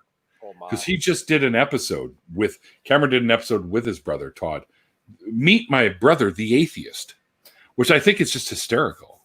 I mean, because Cameron's a true blue believer, and then of course you've got Trevor, who I didn't even know exists. I had no idea that Cameron had a brother to begin with, but apparently he's an atheist through and through. So yeah, isn't he the one that had the drug problems that they were kind of like making fun of on maybe Family Guy or something? I can't remember which. Family Guy, really? Yeah. Cameron Bertuzzi's big enough to been on Family Guy? No, it wasn't Cameron. It was somebody else. It must have been another. Must have been somebody that was on Family Ties or not Family Ties. Growing Pains. It must have been one of the other actors. Oh, well, we used to have Todd Bertuzzi playing for the Canucks until he hit Greg Moore. Yeah. Yeah, that was kind of messed up. Well, I guess the wasp that was in here found his way out because I don't see him anywhere. Good. I was going to help him on his way out, but I got busy. Well, Todd Bertuzzi had a really messed up career. He did. But he was fucking fantastic until that happened. Yeah, he was good for you guys. Oh, yeah, hell. He was kind of shit. He was kind of shit elsewhere, but yeah. Yeah, he didn't do much in Detroit. He didn't do much in I can't even remember the other teams. But yeah, he kind of just was off the radar after that. Gone from being part of the West Coast Express with Naslund and Morrison. And hey, you should forever be grateful to the Penguins because you got Naslund. That has to be the absolute worst. I mean, we gave up Peter Nedved for him too. No, you didn't. We Peter Nedved went to New York, and we got him via New York. We gave you Alec freaking Stoyanov. Oh, Stoyanov, that's right. Right. Stoyanov, who's lucky to even be a goon in the fucking like AAA teams. We're like, hey, you want this guy? Yeah. Oh, okay. We had enough goons here. We had Ojic, and we had. There's so many Eastern European names. I feel like it's like a Russian FSB. I don't think he was. I don't even think he was. I think he was Canadian. Wasn't Stoyanov Canadian? Yeah, he was. No, his heritage is Russian, of course. Sure, yeah, but he was Canadian himself. He was born here. Yes. Yeah. Which is one of the reasons why the Canucks want him on there, because the Canucks tend to like to, at least for a while, we were going with BC-born players. Yeah. Right? Like the Courtnalls and Trevor. Shit, who was the main man? Trevor Linden. Yes, he was. I always like Trevor. Russ Linden. and Jeff Courtnall. We had every year there was rumors we were going to get Trevor Linden from you guys, and I was like, please, and it never happened. I always liked Trevor Linden. Like he wasn't like a big ass fucking sharpshooting player, but he was definitely a heart and soul kind of guy. Like and we needed that foundation of a team. Yeah, we needed one of those kind of guys. Who's your favorite team, dude? Well, Pittsburgh. 1 second. Oh, look at that. Stanley Cup champions. Nice. We got these in cases of beer. Really? Of course you did. Fantastic. Canada, man, they always put hockey paraphernalia in our beer. Yeah, I'm like again to geographic. I'm Famous. like I'm 45 minutes from Pittsburgh, so Give me your fucking address. I'll send this to you. seriously. Oh, sweet. Yeah. I'll do that. Oh, yeah. Absolutely. I appreciate that, man. Awesome. If you ever do an ASMR channel, it's got great crinkly noises.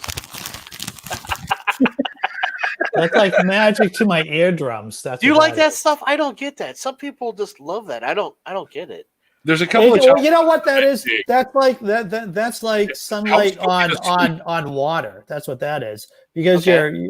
your neurons don't habituate to it. And so like when it's novel stimuli, that's what it is. And that's like positive for your monkey brain. So sunlight on the water and that fucking crink lights up the Christmas tree of my lower brainstem right there. The Yetis, you can actually do stereo. So you can actually change it to the stereo setting and you can go from ear to ear. Oh, and do that nice. sort of thing, right? So I was thinking maybe I should do the very first ever atheist ASMR channel. Dude, that's like magic. If you don't do it, I'd be like- somebody I'd be will. like, there is no God. You should totally do that. Crinkle, crinkle, crinkle. That's I got like my little- magic. Yeah. You gotta do the in between. There's no God. Live your life. Don't be afraid of hell. You're not fucking going to heaven. You know, do that kind of shit, right? You know, That's great. it's so genius. It'll go viral. That's what that will do. No, seriously, I don't even know why you're telling us this on like a public chat. You should just do it. That's like brilliant. I just might. All right, so I'm out of. Well, I got one more beer. Should I go to beer or should I go to whiskey, guys? Well, I'm a bad influence, as anyone will know, and I should. It's like, Grab why do you yourself even a nice have? whiskey, Huh? and then do the beer after that. Crack a nice whiskey. Go for a nice sipper. Oh yeah. Then Go have for a the beer whiskey. after that. Yeah. All right, guys, that's what I'm doing. He's like, all right, you guys are bad influence. I love it. Oh! God damn, that hurt. Why'd you guys break my arm like that? I didn't do shit. What are you talking about? I've been here the whole time. You twisted my arm into drinking whiskey. That's what I was trying to say. Oh, yeah, but it looked very, very flexible. So let's start whiskey yoga. Let's get Whiskey yoga. So we got atheist ACMR and whiskey yoga. Speaking of sounds, let me see if I can get this here. You hear it? Oh, that's a little bit of magic. That's a bit of magic. I already like it because it's corked. That means Oh, it's superior to anything with a screw-off cap. Yeah, Oh. definitely up in my list as far as whiskeys because it is very reasonably priced, but it tastes very. Yeah, it tastes like a lot like the higher end stuff. So Very good. Well, you know, the thing is, it's like people can't, even experts, so-called professional tasters, can't tell the difference between like low rent. they can if you Alcohol. ask them. If you ask, Not in a double-blind test. really? Okay. If they could, of course they'll tell you that because that's propaganda. But in a real scientific experiment, double-blind shit, they'll be like, this box wine tastes just as good as this other really expensive wine. Yeah. When it comes to scotches, I can tell the fucking difference. Well, my friend, if we were, once again, whenever I flee this freaking country and I end up over there, we will do a fucking blind taste test, circa Pepsi and Coca-Cola back in the day, and we will test that. I'm I down. agree with Neil because I think honestly I could tell a difference with Single whiskey. malt scotches are Sure. you can definitely tell. Although my brother John thinks that Scotch is not for consumption. He doesn't What? like it. Yeah, He he's all said whiskey. that. That was interesting. You know, he said the Scotch isn't a. He's been drinking crappy blended versions, hasn't he? Well, Yeah. I don't know if he has or not. Honestly, I mean, I used to drink Glenlivet, and Glenfiddich, and then Mhm. Macallan. I like Macallan a lot. Actually, Macallan is great. Oban is fucking phenomenal. never had that one. You know, I'm going to tell you this because John Hamill isn't here. I'm going to talk some smack. Sure. John Hamill only says that because he's Irish, and anything with Scotch. Oh. You know, he Scotch, and he's like, no, that can't be real. That doesn't taste good. So I I'll have a talk feeling some this will smack. get clipped out, and you'll get a response. So Holy shit. Look what Aunt Jur put in there. There's such a thing as pure yoga. oh I need my, to sign up that's for awesome.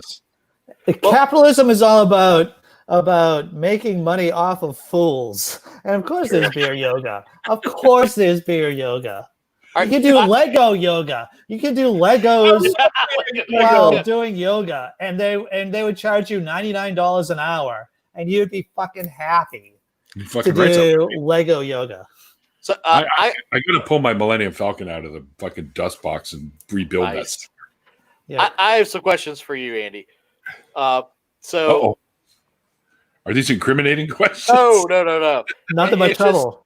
No. And I problem this isn't controversial or where I'm not picking a fight. This is all. I'll be right back. I gotta pee.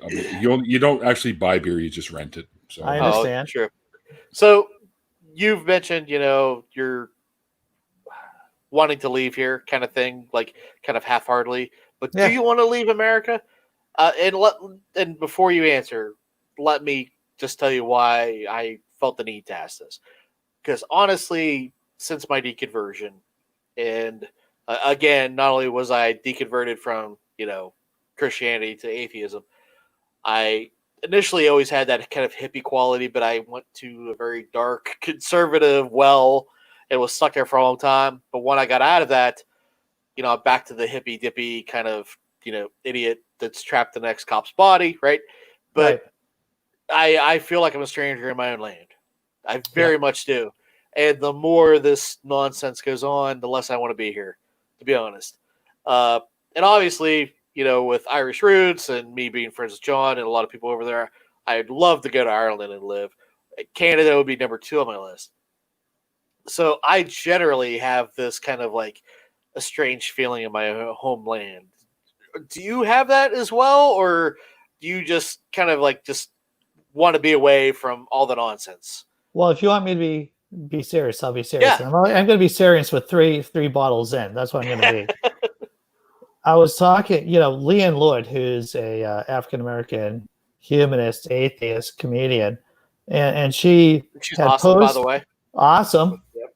And she was voicing, an interest in leaving the country or why. And I don't want to speak for her because she's not here. Sure. But I commented that if you're going to be here, you are here to fight. That's all there is to this. If you choose to be here, you are here to fight. And this is a choice. So I'm trying to get my youngest child, out of the country and to go to McGill University up in Canada, to tell you the truth, because I feel like in that Casablanca kind of way that I want the person who means most to me in this world to be safe. Yeah. Whether or not I will actually go somewhere else, I joke about it. But I am here to fight. I've been spending the last 10 or 15 years fighting, and I don't see myself stopping anytime soon. That being said, people my friends who are Jewish, I'm like, you have the right to return. You can go. You can go if you really want to. But for me, you mean like the Jews being said you can go to Israel whenever, that kind of thing? In some situation, this situation, I've lived there for 2 years, man.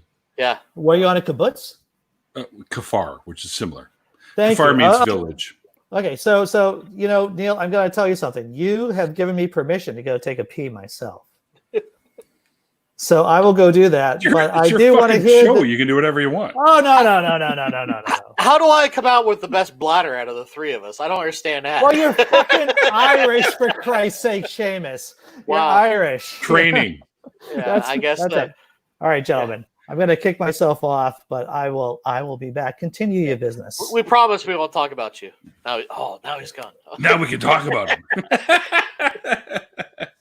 He was talking about Leanne, I guess, because these are Bluetooth, so I can still hear what's going on when I take off, right? So, yeah, I need to get her on the show. Oh yeah, she would be fantastic. Hysterical to have on. She will be on our show late next month. So, all right. So, yeah, is she on Twitter? Yes. Okay. Twitter and Facebook. So, awesome. I gotta get in touch with her. If you don't, I can help you with that. But I will say, as Chris, because I got her through Chris, that she might be slow to respond because she's a busy gal. Of So, course. Yeah. I would So- totally expected. Yeah. So she's awesome. When it comes to like contacting people, especially if they're more in the limelight, we'll say, than say you or I, I expect A, that they're busy, and B, that they don't have a lot of time to communicate. So I have no expectations on reply time. Yeah. Right. So what I'm about you? realistic that way. Have you ever felt like a stranger in your own land? I mean, I know Canada versus U.S. is as far as the hippy dippy lifestyle. I like to say it that way. But I mean, you could. There's a little bit less restrictions than is down here. I would say that's a fair assumption. But do you still feel like, man, I just want to get out of here? No. You like it? There are very few places in the world that I would want to live. Right here in the Lower Mainland of Vancouver area is one of them, because you can basically, let's put it this way: where I live, you can go hiking, shopping, skiing, boating, all in the same day, right? Because we have the water, we've got the mountains, we've got the city. It's all right here. You can do all that stuff in one fucking day if you really want to. So I can, if I want to go river swimming and jump off of cliffs into the river, I can go do that up at Lynn Valley. I can go camping if I want to, just going into the valley and go camping there. I can go the Rodeo Drive of Vancouver, which is Robson Street, and do the big fancy shopping if I want to. You can do anything here. So this is basically my number one. But if I was able to live anywhere else, I think in the States, it would either be Seattle, because I love the way it is in Seattle there. I go there all the time. Portland, Oregon, or Austin, Texas. Those are the three cities that I've been to that I think are the most impressed me the most. Let me pitch. Let me pitch where I live, Mr. 604, because I live on the left bank of America, and and I am bold to say that. But if Boston is the Athens of America, never been to Boston, and I would love to go. Of course, because you're on the other coast. This is the thing. I know, right? I drive up and down here all the time. You can drive up and down, but the thing is, and it's a wankerish thing to say, but really, Cambridge, Somerville, it is. We are the left bank of America.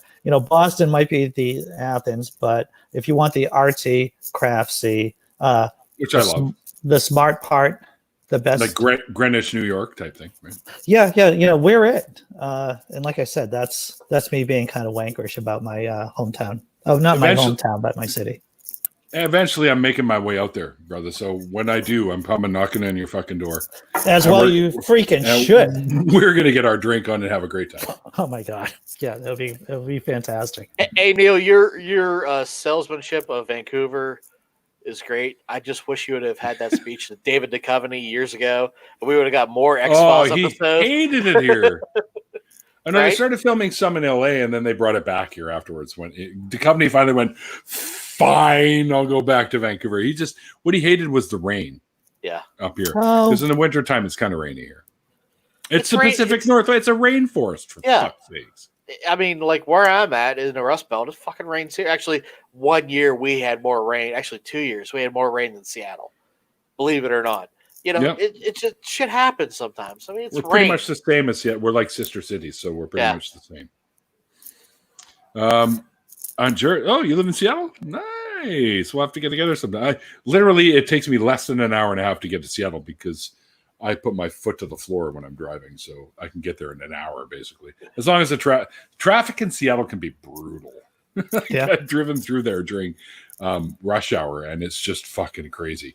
But it's just as bad here, really. But yeah, that'd be cool. I'm going down. I don't know if you're familiar with Divine Disbelief guys like Nathaniel and Susan. I am not, and for doing what I've done for so long, at least on the blog, it's like I actually know very few people on YouTube. I know you guys. I know Chris. Well, that's how I met you, or I should say, yeah. This is still shit's backwards. It's weird, but anyways, that's how I met you, was through Chris, right? Right. And honestly, we've been friends since. I think we hit it off right away. Yeah. Similar sense of humor, that kind of thing. Right? Yeah. So well, I mean, that's the big thing. There are a lot of. And Jer wants me to put her in the trunk and bring her up here. There should, to tell you the truth, there should be an app. I was talking to my girlfriend about this. There should be an app about where are those Canadian Mounties with the hockey sticks guarding the border, and so we Big can Canada Goose sneak asshole kind of goose sitting on his shoulder. Right. Oh, Canadian geese, they're like the worst. Dude, I as a Canadian, I apologize for our asshole geese. They're fucking dickheads. They come at you. They will charge you. Yeah. Whoa, buddy, fuck your popcorn. They're very not Canadian-like, No, they're not very chill. Like the antithesis of what a Canadian is. Yeah. What the hell, man? I don't know if you guys have ever seen the little video, the Welcome to Canada beaver, where he's sitting in the middle of the road. He's like, "Welcome to Canada, welcome to Canada." Go Google that, or not Google, but YouTube search the Welcome to Canada beaver. It's fucking hysterical. All right, so Molson or Labatt's? If I had to choose between the two, in my youth I would have said Molson, but but Labatt's makes a pretty good ale, so I'm going to say Labatt's. God damn, we're spot on, man. Because Molson was like one of my first beers, and I was like, yeah, this is my beer, Molson Golden, man. Yeah, and then they don't make it anymore. No, what the fuck? But Labatt 50 they brought back, which is their ale, which is fucking phenomenal. It's a good lightweight ale. I mean, if you're like in the summertime, I like the more lighter side of beers. Sure. So, which I'll drink Pilsners and I'll drink the blonde ales like I'm doing right now. Because it's all about the coolness and crispness of it rather than the meaty, which I dig in the wintertime. I'll do the pumpkin ales and the winter ales. And Granville Island makes the best winter ale I've ever had. Granville Island is a little place we have here in Vancouver. It's a Granville Island market, so you can go in and get fresh fish, fresh everything. And so the Granville Island Brewery, which is there, makes a winter ale, winter solstice ale, it's called, and it's fucking delicious. It's just full of flavor, all kinds of flavor. Sounds good. But it's hoppy, just like you would like, Andy. But I like hoppy. It's got the citrusy, fruity overtones to it. It's got. Okay, now I'm out. I very much with the whole. What beer company was it? Bud that started Man's Law Club, and they were like Man's Law, no fruit and beer. Of course, whatever, man. Have you ever had a Radler? No, I've never had a Radler. Dude, they're awesome. The lime ones are fucking awesome. I just every they're time lower in alcohol, but their flavor is just. So I went to the Hard Rock Cafe many years ago, and they had Sam Adams Summer Ale, and it comes with I think with an orange in it when it's on draft, I think. And they're like, "Oh yeah, you won't even notice the taste." I'm like, "But I like the taste of beer." So like to me it was like I was drinking a Sprite. You know what I mean? So I'm like, I came here to drink a beer, not drink Sprite and get drunk. You know what I mean? So that's just how my brain works. I'm like, I like beer. I want to drink beer. I don't want to drink something else to make me get drunk on beer. We're not talking about like mixing beer and orange juice or anything like that. This is overtones, a citrusy finish. You'll say when you like an aftertaste. All right. So you know what? To be fair, there is one. Oh goddamn, brain just lost. It's a Belgian. You didn't beer. have a problem with my chocolate porter, so why all of a sudden are you having an issue? Well, chocolate is like a legitimate. It's not fruity. Or caffeine, coffee porters. Or, coffee porters like excellent. That's so that's good stuff. What's the Belgian beer? Goddamn. It's a Belgian beer. Shock Top? Is that it? Shock Top, yes. Yeah. I was just going to say, with the orange slice dude with the big nose. I do like. I have to admit, I do like and that. That's citrus based. Yeah. So all right, never mind. I'm an asshole. Christian has a question for me. I have failed. Oh. Christian J. Watkins, who will be on my show coming up very soon. How many different bandanas do you have? Right now in circulation, I have about 5, not 5,000. Now, because I had my avatar was done up with me wearing one of these, I literally have to go out of my way to find this style so that I can match my avatar.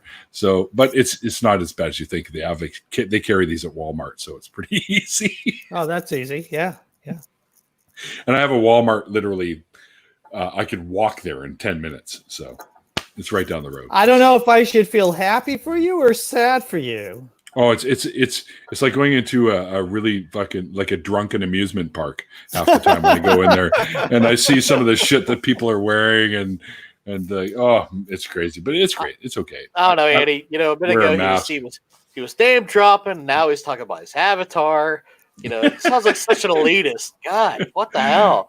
Well, because he's better than just because Canadians are better than us doesn't mean that they should say it. I'm telling you, I'm starting to really pick up. I never once said that.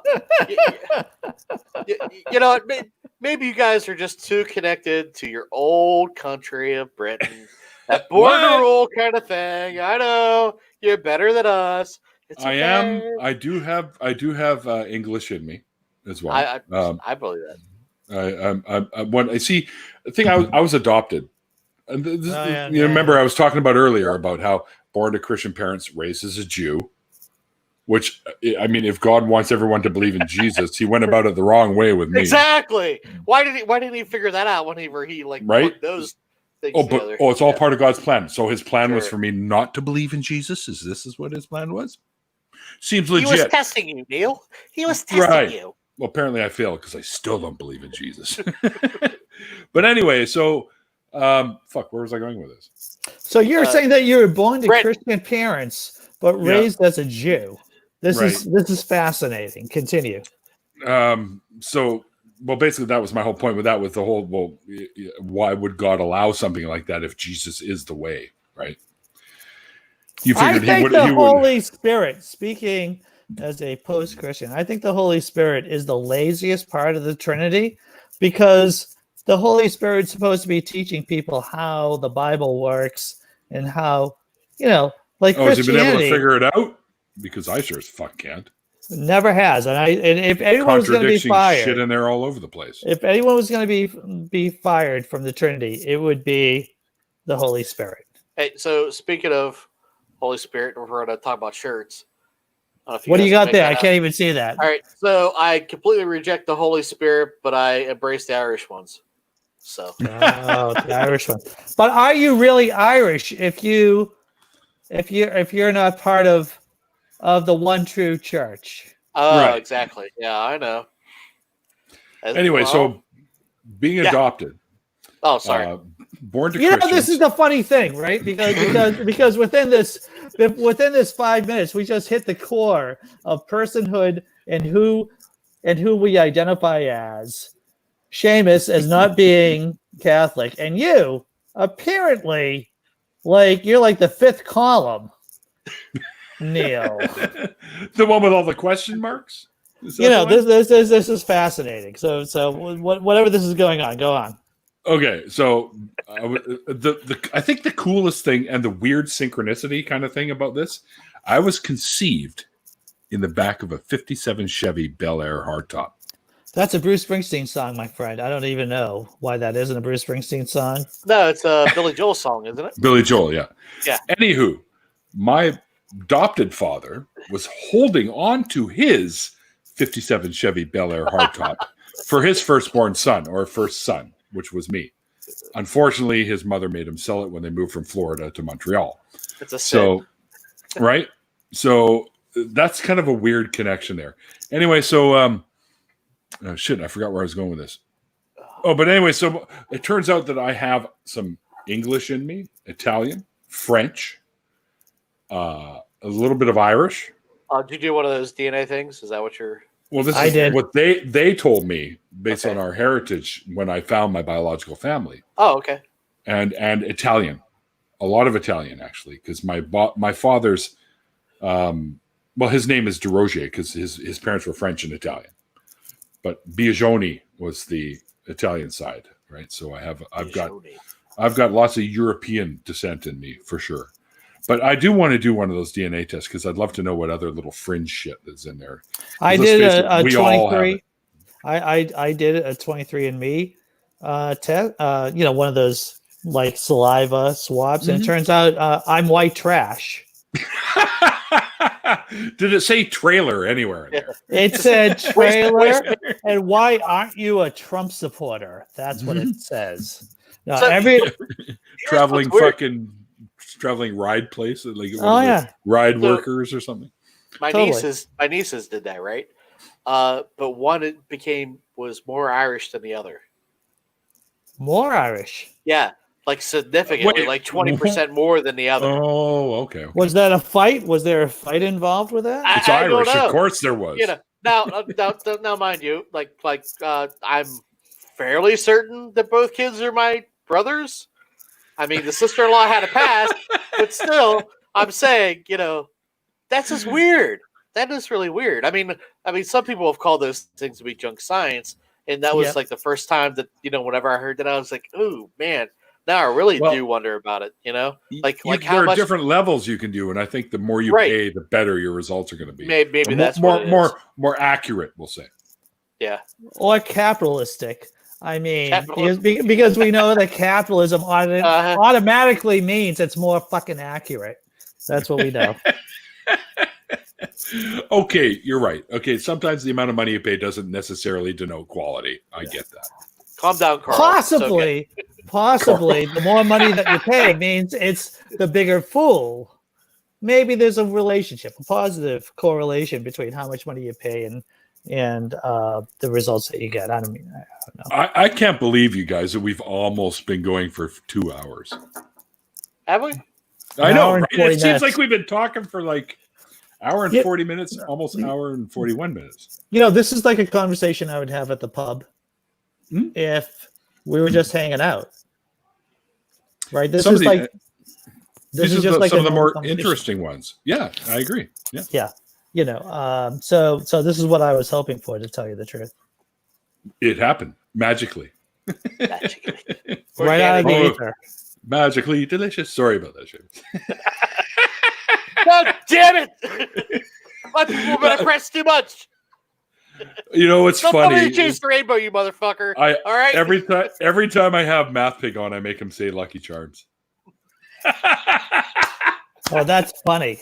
That's funny. That is funny. It's like, come on, Math Pig, do it. He goes, oh God, get away from me, Lucky Charms. He always says that, right? So it's just because it just cracks me up. That's part of my childhood, growing up watching the fucking commercials for Saturday morning cartoons, which they don't even have anymore. Like, what happened to that? Yeah, I know. I know what happened. Teletoon, Cartoon Network, etc.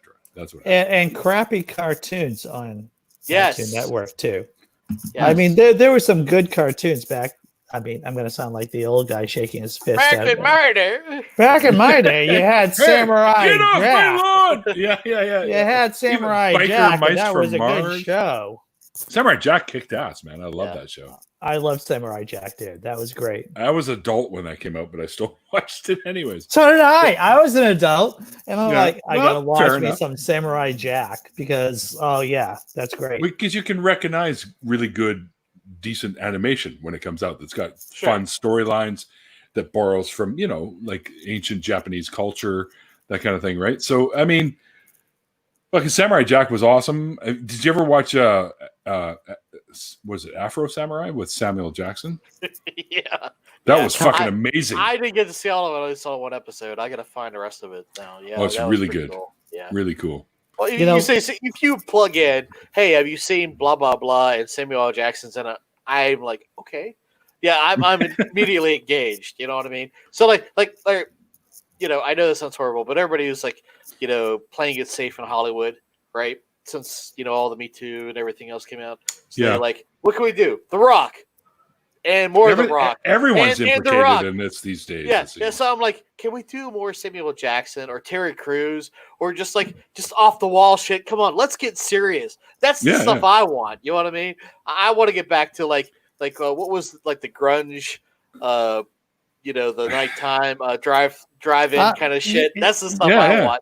Let's go there. I'll tell you this, it's only, and if I was going to predict trends in comedy, and let me put on my comedy nerd hat, I would say that it's only a matter of time within like a very short period is that we're going to see nerd hat.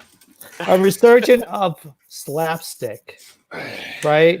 Oh, look at that. I like the eyes too. That's pretty cool. Look at that. The eyes are what makes it. That's what it is. I got this at Disneyland when my boss took everyone in the company down to Disneyland. Oh my!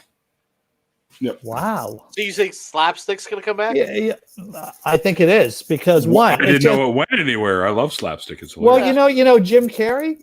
I mean, he Yep. was really big. He was like the master of slapstick He's in Canadian. the 90s. Of course, he's Canadian. And you know what? He got kicked in the teeth by the American comedy industrial system, and he was still able to make it work because he's so talented. Mm-hmm. But Yeah, slap. So he hooked up with the anti-vaxxer chick. Oh Jenny God. McCarthy. Yeah. Well, you know, I mean, speaking as a comedian and speaking. Hey, well, I mean, let's be Speaking honest. as a reader of Playboy. Yeah, let's not. I mean, come on, Reader. The three of us, like, yeah, we only wish, right? You know, so I'm not complaining if I was him, but anyways. Yeah, right. No. I mean, if you are performing in clubs, then you're gonna realize that, wow, really, Jenny McCarthy or someone like Jenny McCarthy is like really into me. Yeah. Okay, why not? And that's like a salt lick of danger. That's what that is. Salt Lick. I think that's going to be the name of my next band. Salt Lick of Danger. And what kind of music would they be playing? Salt Lick of Danger. Probably some new progressive punk type shit. Right. Do you do you get into the growling metal stuff? I have done a little bit of growling. Sure. But our music like is it? definitely not that. Some of it I like. Yeah, no problem. Yeah, that's only like I like metal and I like. I'm not saying I like love metal, but I enjoy it. But I just can't get the growling. That's like one of my holdbacks, and I don't like rap. And I know I'm horrible for Really? both those Like things. none of it? No. Think Cypress of rap. Hill? Think of what. Well, what no, helps- okay. So like early on, when rap was new, and like NWA, NWA, and all that stuff, that spoke to me because it was anti-establishment. It was different. It was out of the gate, but then it just like watered Insane down. in the It just- membrane. Yeah. Insane in the brain. Sure, And I've but seen I them mean, like- live. They're great. But like otherwise, They like pop. that, yeah, just to me, I have no interest in hip hop or any of that stuff. And, Yeah, and the growling, I can't do the growling. I don't know why. It's like my brain shuts off. It's like, yes, music. I'm hearing the notes and I'm like breaking down on my brain musically what's going on, and then I hear Then the lyrics growling, kick in and you're just like, it sounds like a cheese grater. and I'm gone. And it's the same thing like whenever Rage Against the Machine. Yeah. For whatever reason, I loved, and again, if I'm looking at it, and this is again with rap, some raps. If I look at it on paper, I'm like, I get it, that's cool. But if I hear it, my brain just says no. Really? Okay, and I want to say that whenever I heard James Levine, and I want to bring it back to Boston, but he was in charge of the BSO for Boston Symphony Orchestra for a number of years. James Levine said that whenever you encounter a new form of art, it doesn't matter what kind of art it is, you have to give it 3 passes. Because if it's really new to you, you're going to reject it at the first blush. And you have to hold it in this position that you're neutral about it until you've seen it or experienced it 3 times for you to make an opinion about it. Mm. I've tried, man. I just can't. And so just to share a story, I get into these groups on Facebook about music and stuff, and I got into an argument. It was like really spontaneous. It had nothing to do with what was going on about music and how certain forms don't fly, blah blah blah. And I was like, well, I just can't do rap. No matter what, I can't do it. I mean, I dig some of it. I've had my fill. To me, it was a one-off. It shouldn't be an expansion. It's just, to me, that's where I'm at. You know what I mean? Have you heard the Judgment Night soundtrack? Well, anyways, just hear me out. So this is the conversation that happened. The gentleman I was arguing with was black, and I said all these things, and he starts accusing me of being a racist. And I'm like, whoa. Why? Yeah, because I don't like rap. And I'm like, no, dude, that's not the case. That could be a typical argument here in the States. And I start like throwing things back at him, and like, dude, I love, like one of my guitar heroes is Jimi Hendrix. He's like, oh, of course, every white guy does. And I'm like, yeah, sure, that's fine. Okay. What? Okay. So, whatever. So then I start going down the list, and then because I'm an asshole, I start like saying, okay, so let me know if I've named somebody that you accept or reject. And I started like picking like different like country artists, even though I'm not big into country. Yeah. And then every other word, like every other person, I was sticking a jazz artist, like John Coltrane, Miles Davis. Oh, fuck yeah. Right? Yeah. Miles is one of my favorites. Yeah. And like you're talking about like art shit, like the Coltrane stuff at the end with the Afro stuff, where it's just him and a drum. I mean, it took me forever to get into that. And I'm still not quite there, but I'm like, I'm starting to get. But it's so good though. Yeah, but like you get that there's something there, even though I don't get it. I get that there's something there, but to me, I don't get that with rap. So, but anyways, so I put all this stuff in there, and he's like, "Yeah, typical white man." I was like, "What do you mean?" And I was like, "You come back with a bunch of white artists, and you're trying to like, Trump." And I was like, "Dude, half the people I name were black, and you're trying to call me a racist? What the hell?" But that's you like what you like. That has nothing to do with race. Yeah. When I was talking with Corey Ryan Forrester, I love blues and jazz, like Willie Dixon, all Howlin' Wolf, all that stuff. There's two things I want to that may help. One is that I was talking with Corey Ryan Forrester, who is a comedian from the Well-Read Comedy Tour. It's okay. I am. You know what? This is like a cheap fucking plug for my channel. And the thing is that he noted. Shut up and drink your whiskey, Seamus. The thing is that he noted that just because I don't like something doesn't mean I have to shit on it. And you're not shitting on it. Of course. But you can say that it isn't for me. Yeah. And you can say things, it isn't for me. And the second thing I would recommend is that when I frame rap in my head, I think of it as an extension, and it is an extension of spoken word. Okay. Yeah. So and that helps, like deaf poetry, right? That's what it is from the 60s, and that helps me wrap my mind around it. Yeah. So I'd rather read it than hear it. If that makes sense. Sure. That's just how my brain works. I'd rather look at it and conceptualize it that way. Because when I hear, Jay-Z or somebody else that just throws it out, just to me, I don't pick it up. I like Eminem. For whatever reason, I just don't. He's not even black. Yeah, well, Eminem's a good point. So when I was married, my sister-in-law was big into him.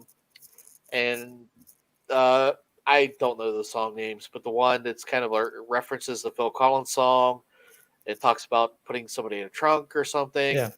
Yeah. Mm-hmm. Like when she played it for me, like the music, I didn't like it, but then she sent me the lyrics and I read it and I was like, all right, that's okay. I mean, I at least appreciated it, but I just don't like that vehicle of music. It doesn't work for me.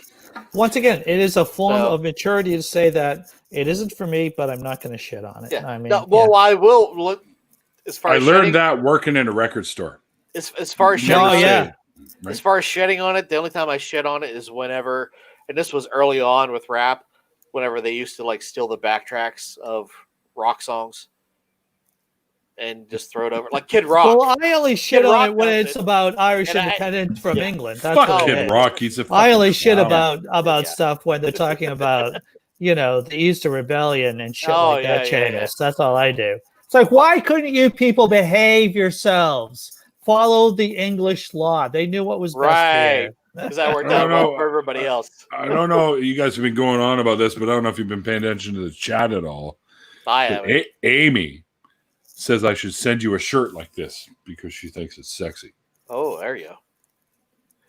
Amy's pretty cool because she's my girlfriend. I just want to say that. I know, and I'm saying. Oh, is that Amy's girl? Oh, okay. Yeah, should I send you one so you can be sexy? Or I'm assuming she already finds you sexy. Well, that's a correct assumption, my friend. There you go. Right. Right. But would my shirt Amy in this chat notch you up a level, or? Dude, I'm already at like a level beyond comprehension. 9,000.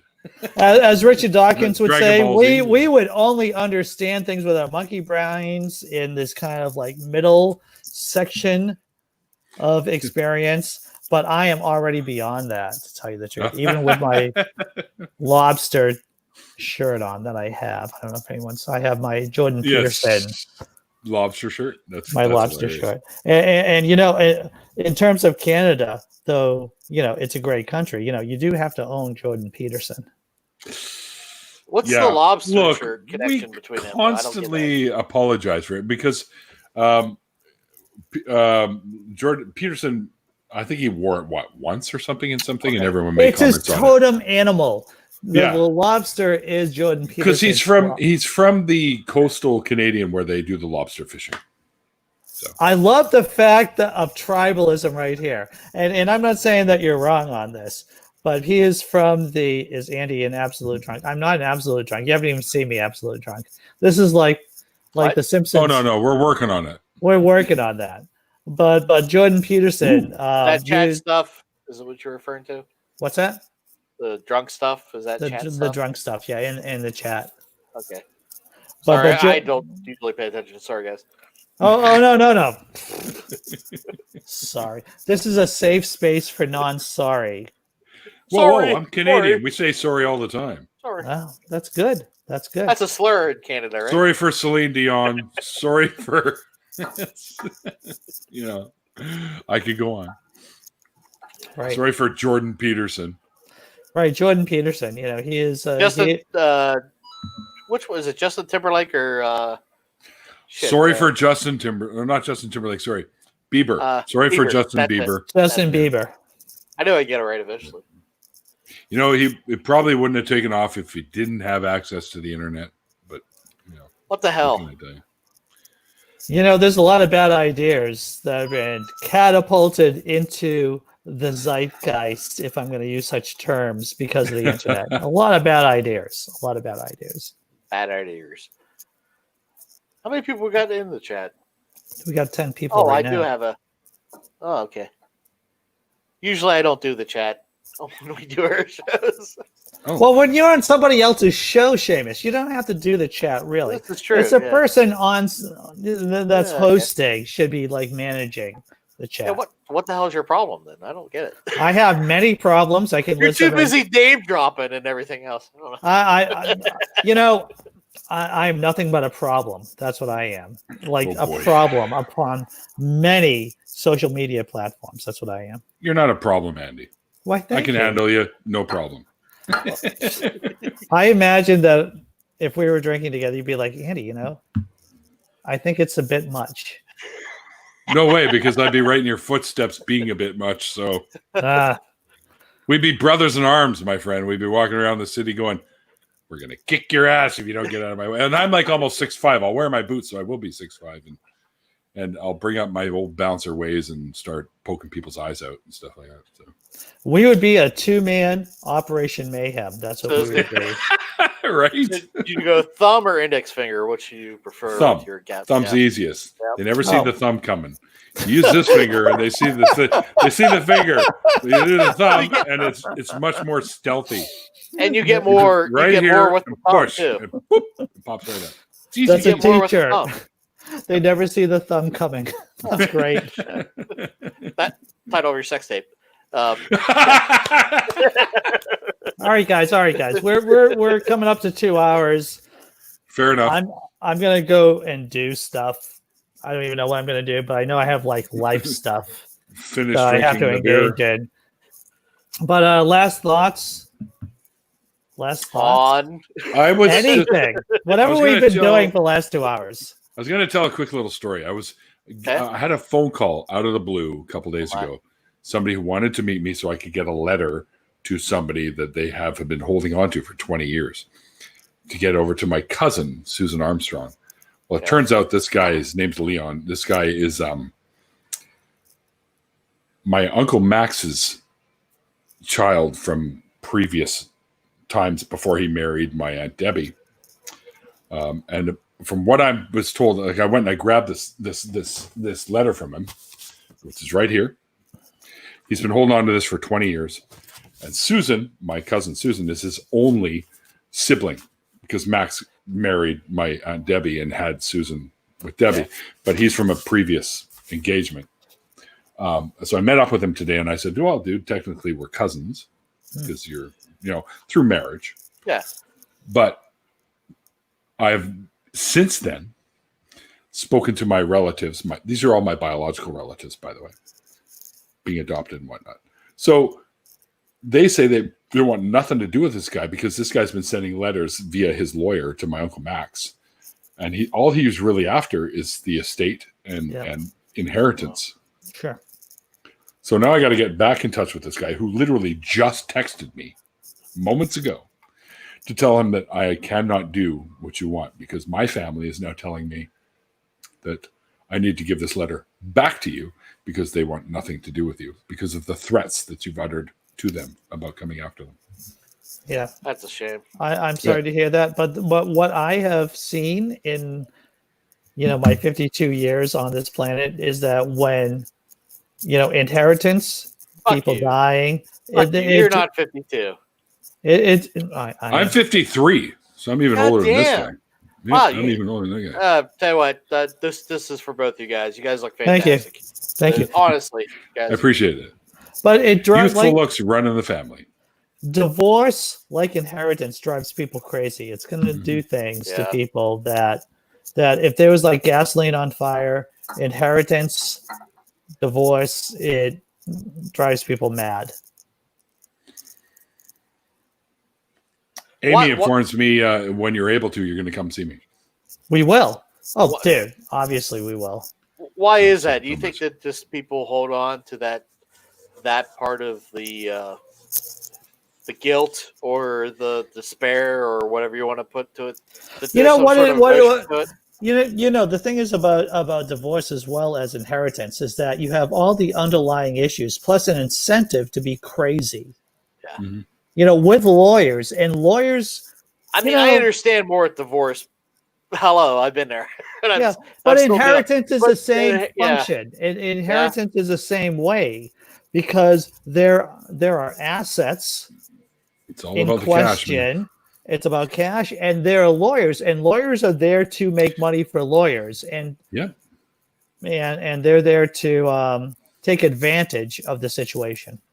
Well, my Uncle Max said, give that letter back to him because Susan doesn't want anything to do with him. So wise, right? Quite wise. Now, I have nothing against the guy.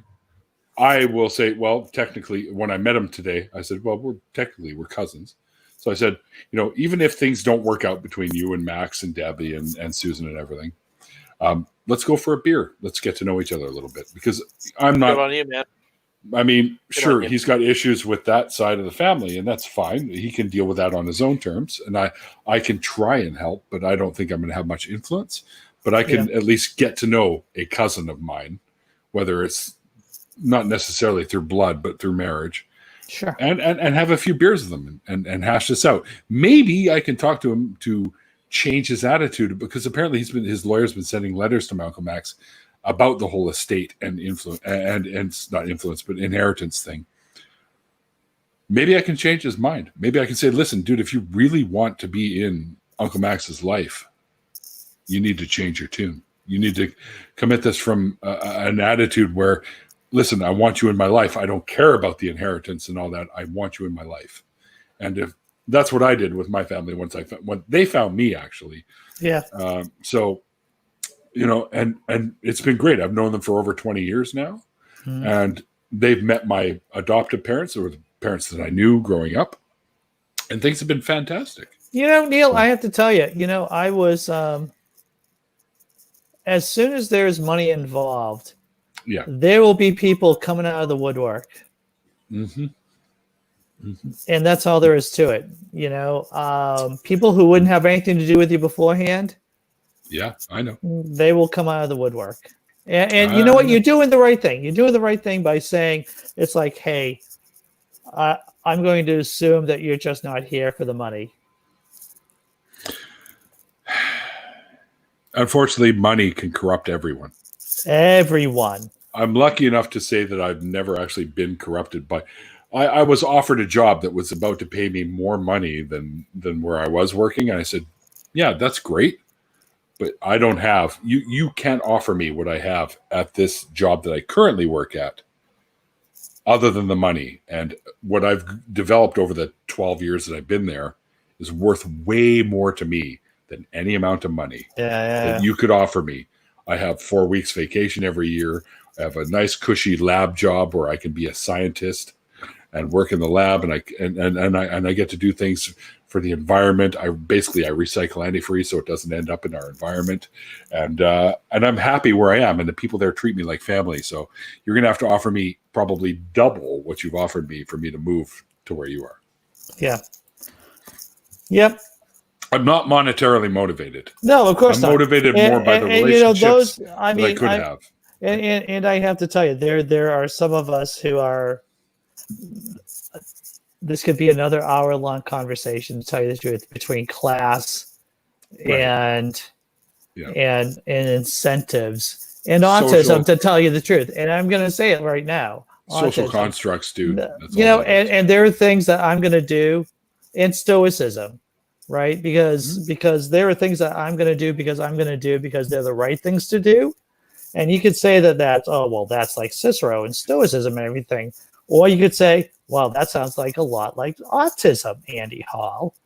It's like and there's some overlap on the Venn diagram. There's an overlap on that. Absolutely. Yeah. And especially when you have children and you see that down the line, it's like, well, sometimes maybe just doing the right thing or what you consider to be the right thing. Mm-hmm. Yeah, it's moral, but it's not really part of the neuronormal acceptance. It's not what people who are like neuronormative would consider. I don't care about the. Neither do I. Do what I consider. But you're making my argument for me. Right. Exactly. I'm going to do what I consider to be the right thing every fucking time. Right, regardless of what anyone else says. That's right. And that's only a hop, skip, and a jump between like hanging out and like looking at train schedules and saying that's really cool. Chad wants to know if I can get him a job.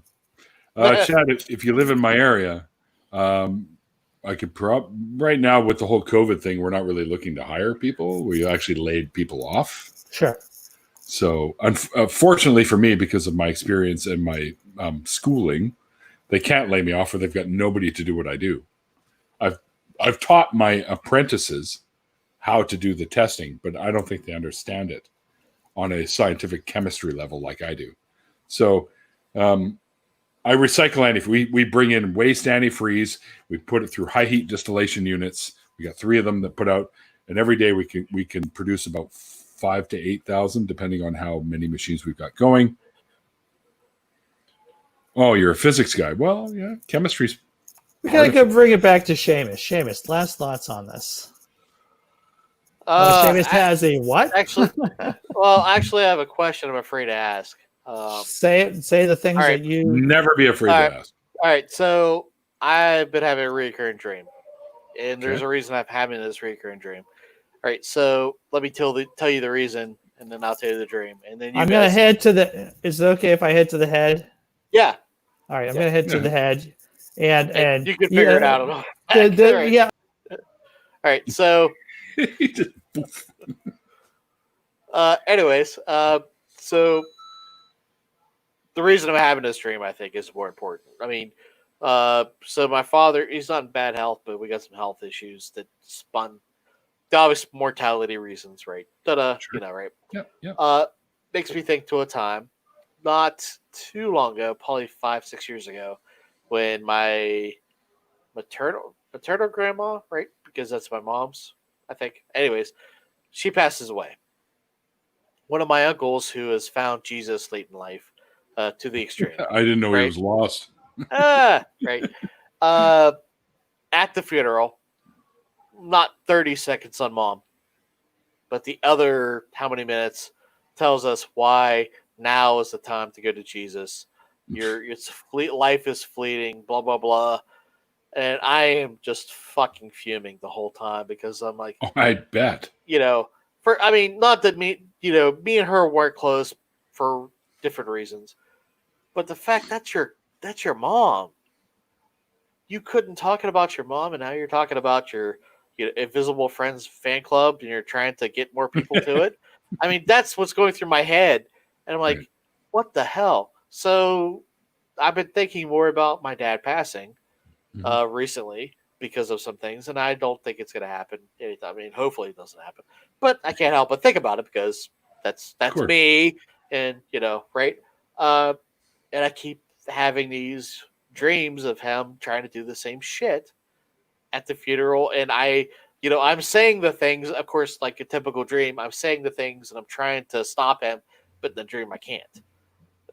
That's obviously it's a dream, and that's why You haven't learned how to lucid dream yet, have you? Well, I have those moments, right? Okay, But the majority of them I can't.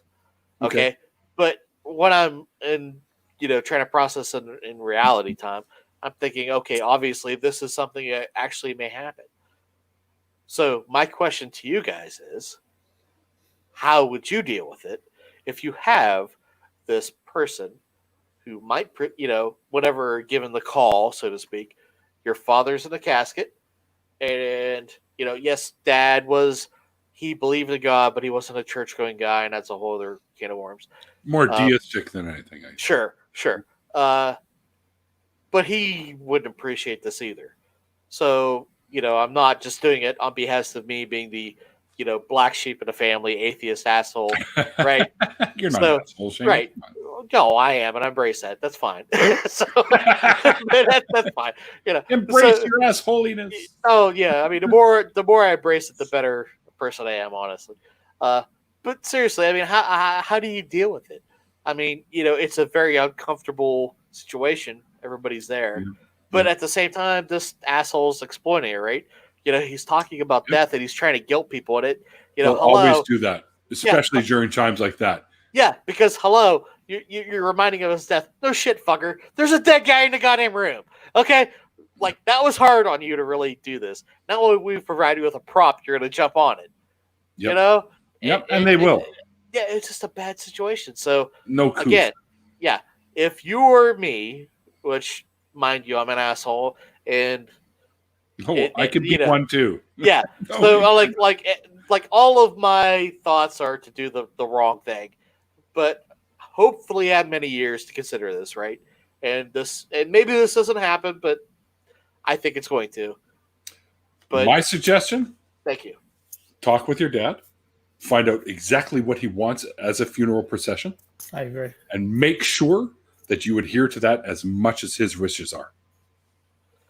And if anyone tries to take it down a path you're uncomfortable with and that he'd be uncomfortable with, put an end to that. Well, you have to lawyer up, unfortunately. I did actually ask this before when this happened, actually not too long after. My mom, again, that's her brother. So she was like, oh, I didn't think you did anything wrong, which I would have thought, hello, that's your mom. You'd be pissed too. But anyways, she sided with him, but my dad was like, yeah, that was kind of messed up. So I kind of think I know what his is already. You know what I mean? Mm-hmm. So, but I just don't know how far to push it. Is it something that I remind everybody at before we have that moment of push it as far as you're comfortable with? Yeah. The thing is that you're supposed, in theory, you're supposed to lay the groundwork before any of these horrible events happen. Your dad too, right? Don't forget that. It's not his dad. Right. And that's the other thing, because it's just, if I don't go in there with a game plan, I think it's going to be totally emotional, reactional, and it's not going to be good. You know what I mean? I've already told my kids how I plan to have my ceremony when I'm dead. There's going to be a piñata with your leftover organs inside, or absolutely, maybe because I'm kind of white trash. There'd be the little nips, in there, and scratchers. And rolling papers and little bags of weed. Completely. And there would be a competitive haiku ceremony involved. Beautiful. But the thing is you start at the beginning as if it's at the end. So, and that's like some fucking kind of Sun Tzu shit. But I mean, to tell you the truth, people should be planning here and now, even when they're healthy, about the end, and communicating already. Yeah, I mean, at least in some kind of like real sociological way in which you're telling people this is what I expect for you to do. I'm going to be cremated, put in a little capsule, shot into space like Gene Roddenberry and Carl Sagan, and circle the Earth until it's ready to come back down as a shooting star. I like that. I like that a lot. That's what I'm going to do. So even in the end, he's dropping big names. What the hell? I mean, he can't go out quietly. What do you mean? I'm not dropping. They did that. Literally did that. I want to do that too. I think that's awesome. I think that's to be a shooting star. Fuck, that would be killer. I'm just going to give my body back to the earth. I'm just humble. Yeah. There's a really cool way where you can actually have your remains after cremation frozen. And then part of a tree. Yeah, and you become part of, which is fucking amazing. Yeah, I don't know what the logistics and the money is of it, right? Yeah, I mean, it can't be more than a regular funeral. About you gotta hope. I mean, that's the way to go. I have to tell you, it's like what they do with my body is irrelevant to me as long. What it is like, who cares? Yeah, it is about whatever ceremony they feel they need to do, and as long as they want to complete or continue Project Mayhem in whatever way. No. But people. If my life is dedicated to Project Mayhem, then I would expect my ceremony at the end of my life to be a testimony to Project Mayhem. Yeah, which was John. What was his name? What was Meatloaf's character's name in that? Meatloaf. Yeah. His name is. I gotta chant it. Oh fuck! Yeah, that's right. Now. He's got the movie Roadie. He's got the tits. The boobies. That's what he has. Such a fucking funny movie. All right, I'm looking it up right now. Hold on. All right. Oh. So I thought we were bringing this to an end. Well, the nature of chaos, alcohol, I tell you. The nature of chaos is chaos. That's what it is. Oh, sorry, it's not John at all. It's Robert Paulson. His name is Robert Paulson. They could be calling me Robert Paulson as long as there's a piñata and a competitive haiku ceremony. That's all. I want like CBD gummy bears and doobies and all kinds of shit in it. That'd be awesome. That'd be great. Just go to a funeral. Little tiny His name was Robert Paulson. Fireball. His name was Robert Paulson. So did that answer any of your questions or any of your thoughts? Sure. Anyone, anywhere? I mean, have we done anything whatsoever to move the ball forward? For me? Anyone? I don't know, man. I'm pretty much, I've had a few of these now, so my judgment is skewed regardless. Yeah. Well, I think that's a great place to stop. So, I think everyone should just get the fuck along and we'll be done with all this. Right. Go amongst yourselves. So, Seamus.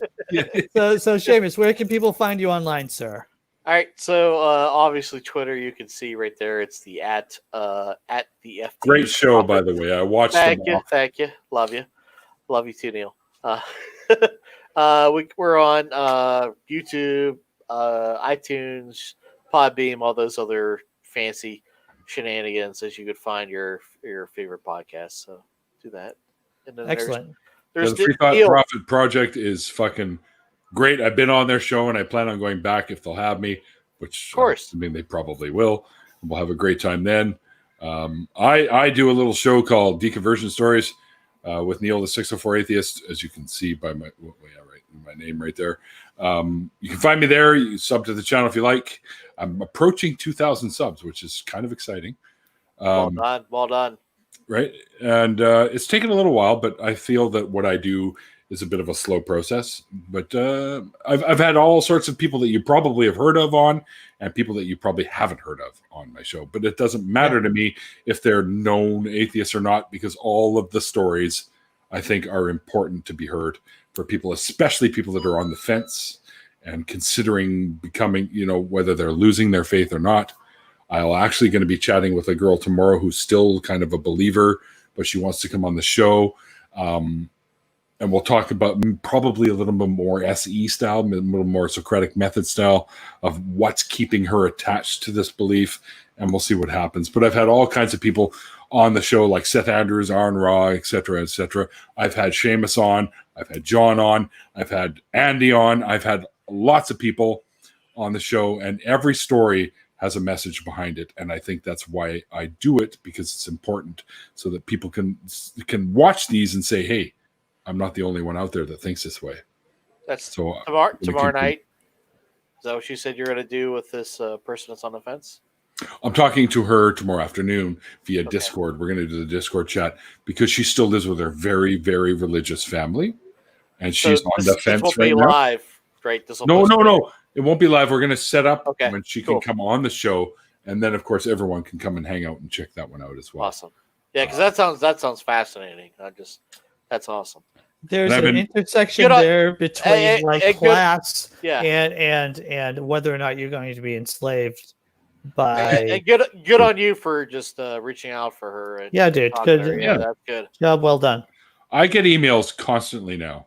Since attaching my email in my description box, I get at least 3 or 4 a week of people that want to come on. One last thing though, with her, she's still sort of on that fence sort of thing. So expect to see more of an SE style conversation with her. Sure. What's keeping you believing? What's keeping you attached to this? What is it you feel that's you have to let go of before you can become a full atheist rather than more of an agnostic kind of thing? So, I think you two both do good work, great work. My name's Andy Hall. I comfort the afflicted and afflict the comfortable. That's what the fuck I do. Thanks for watching. Afflict the comfortable. I love that. Wow. Thanks, Take care. Have a drink on me.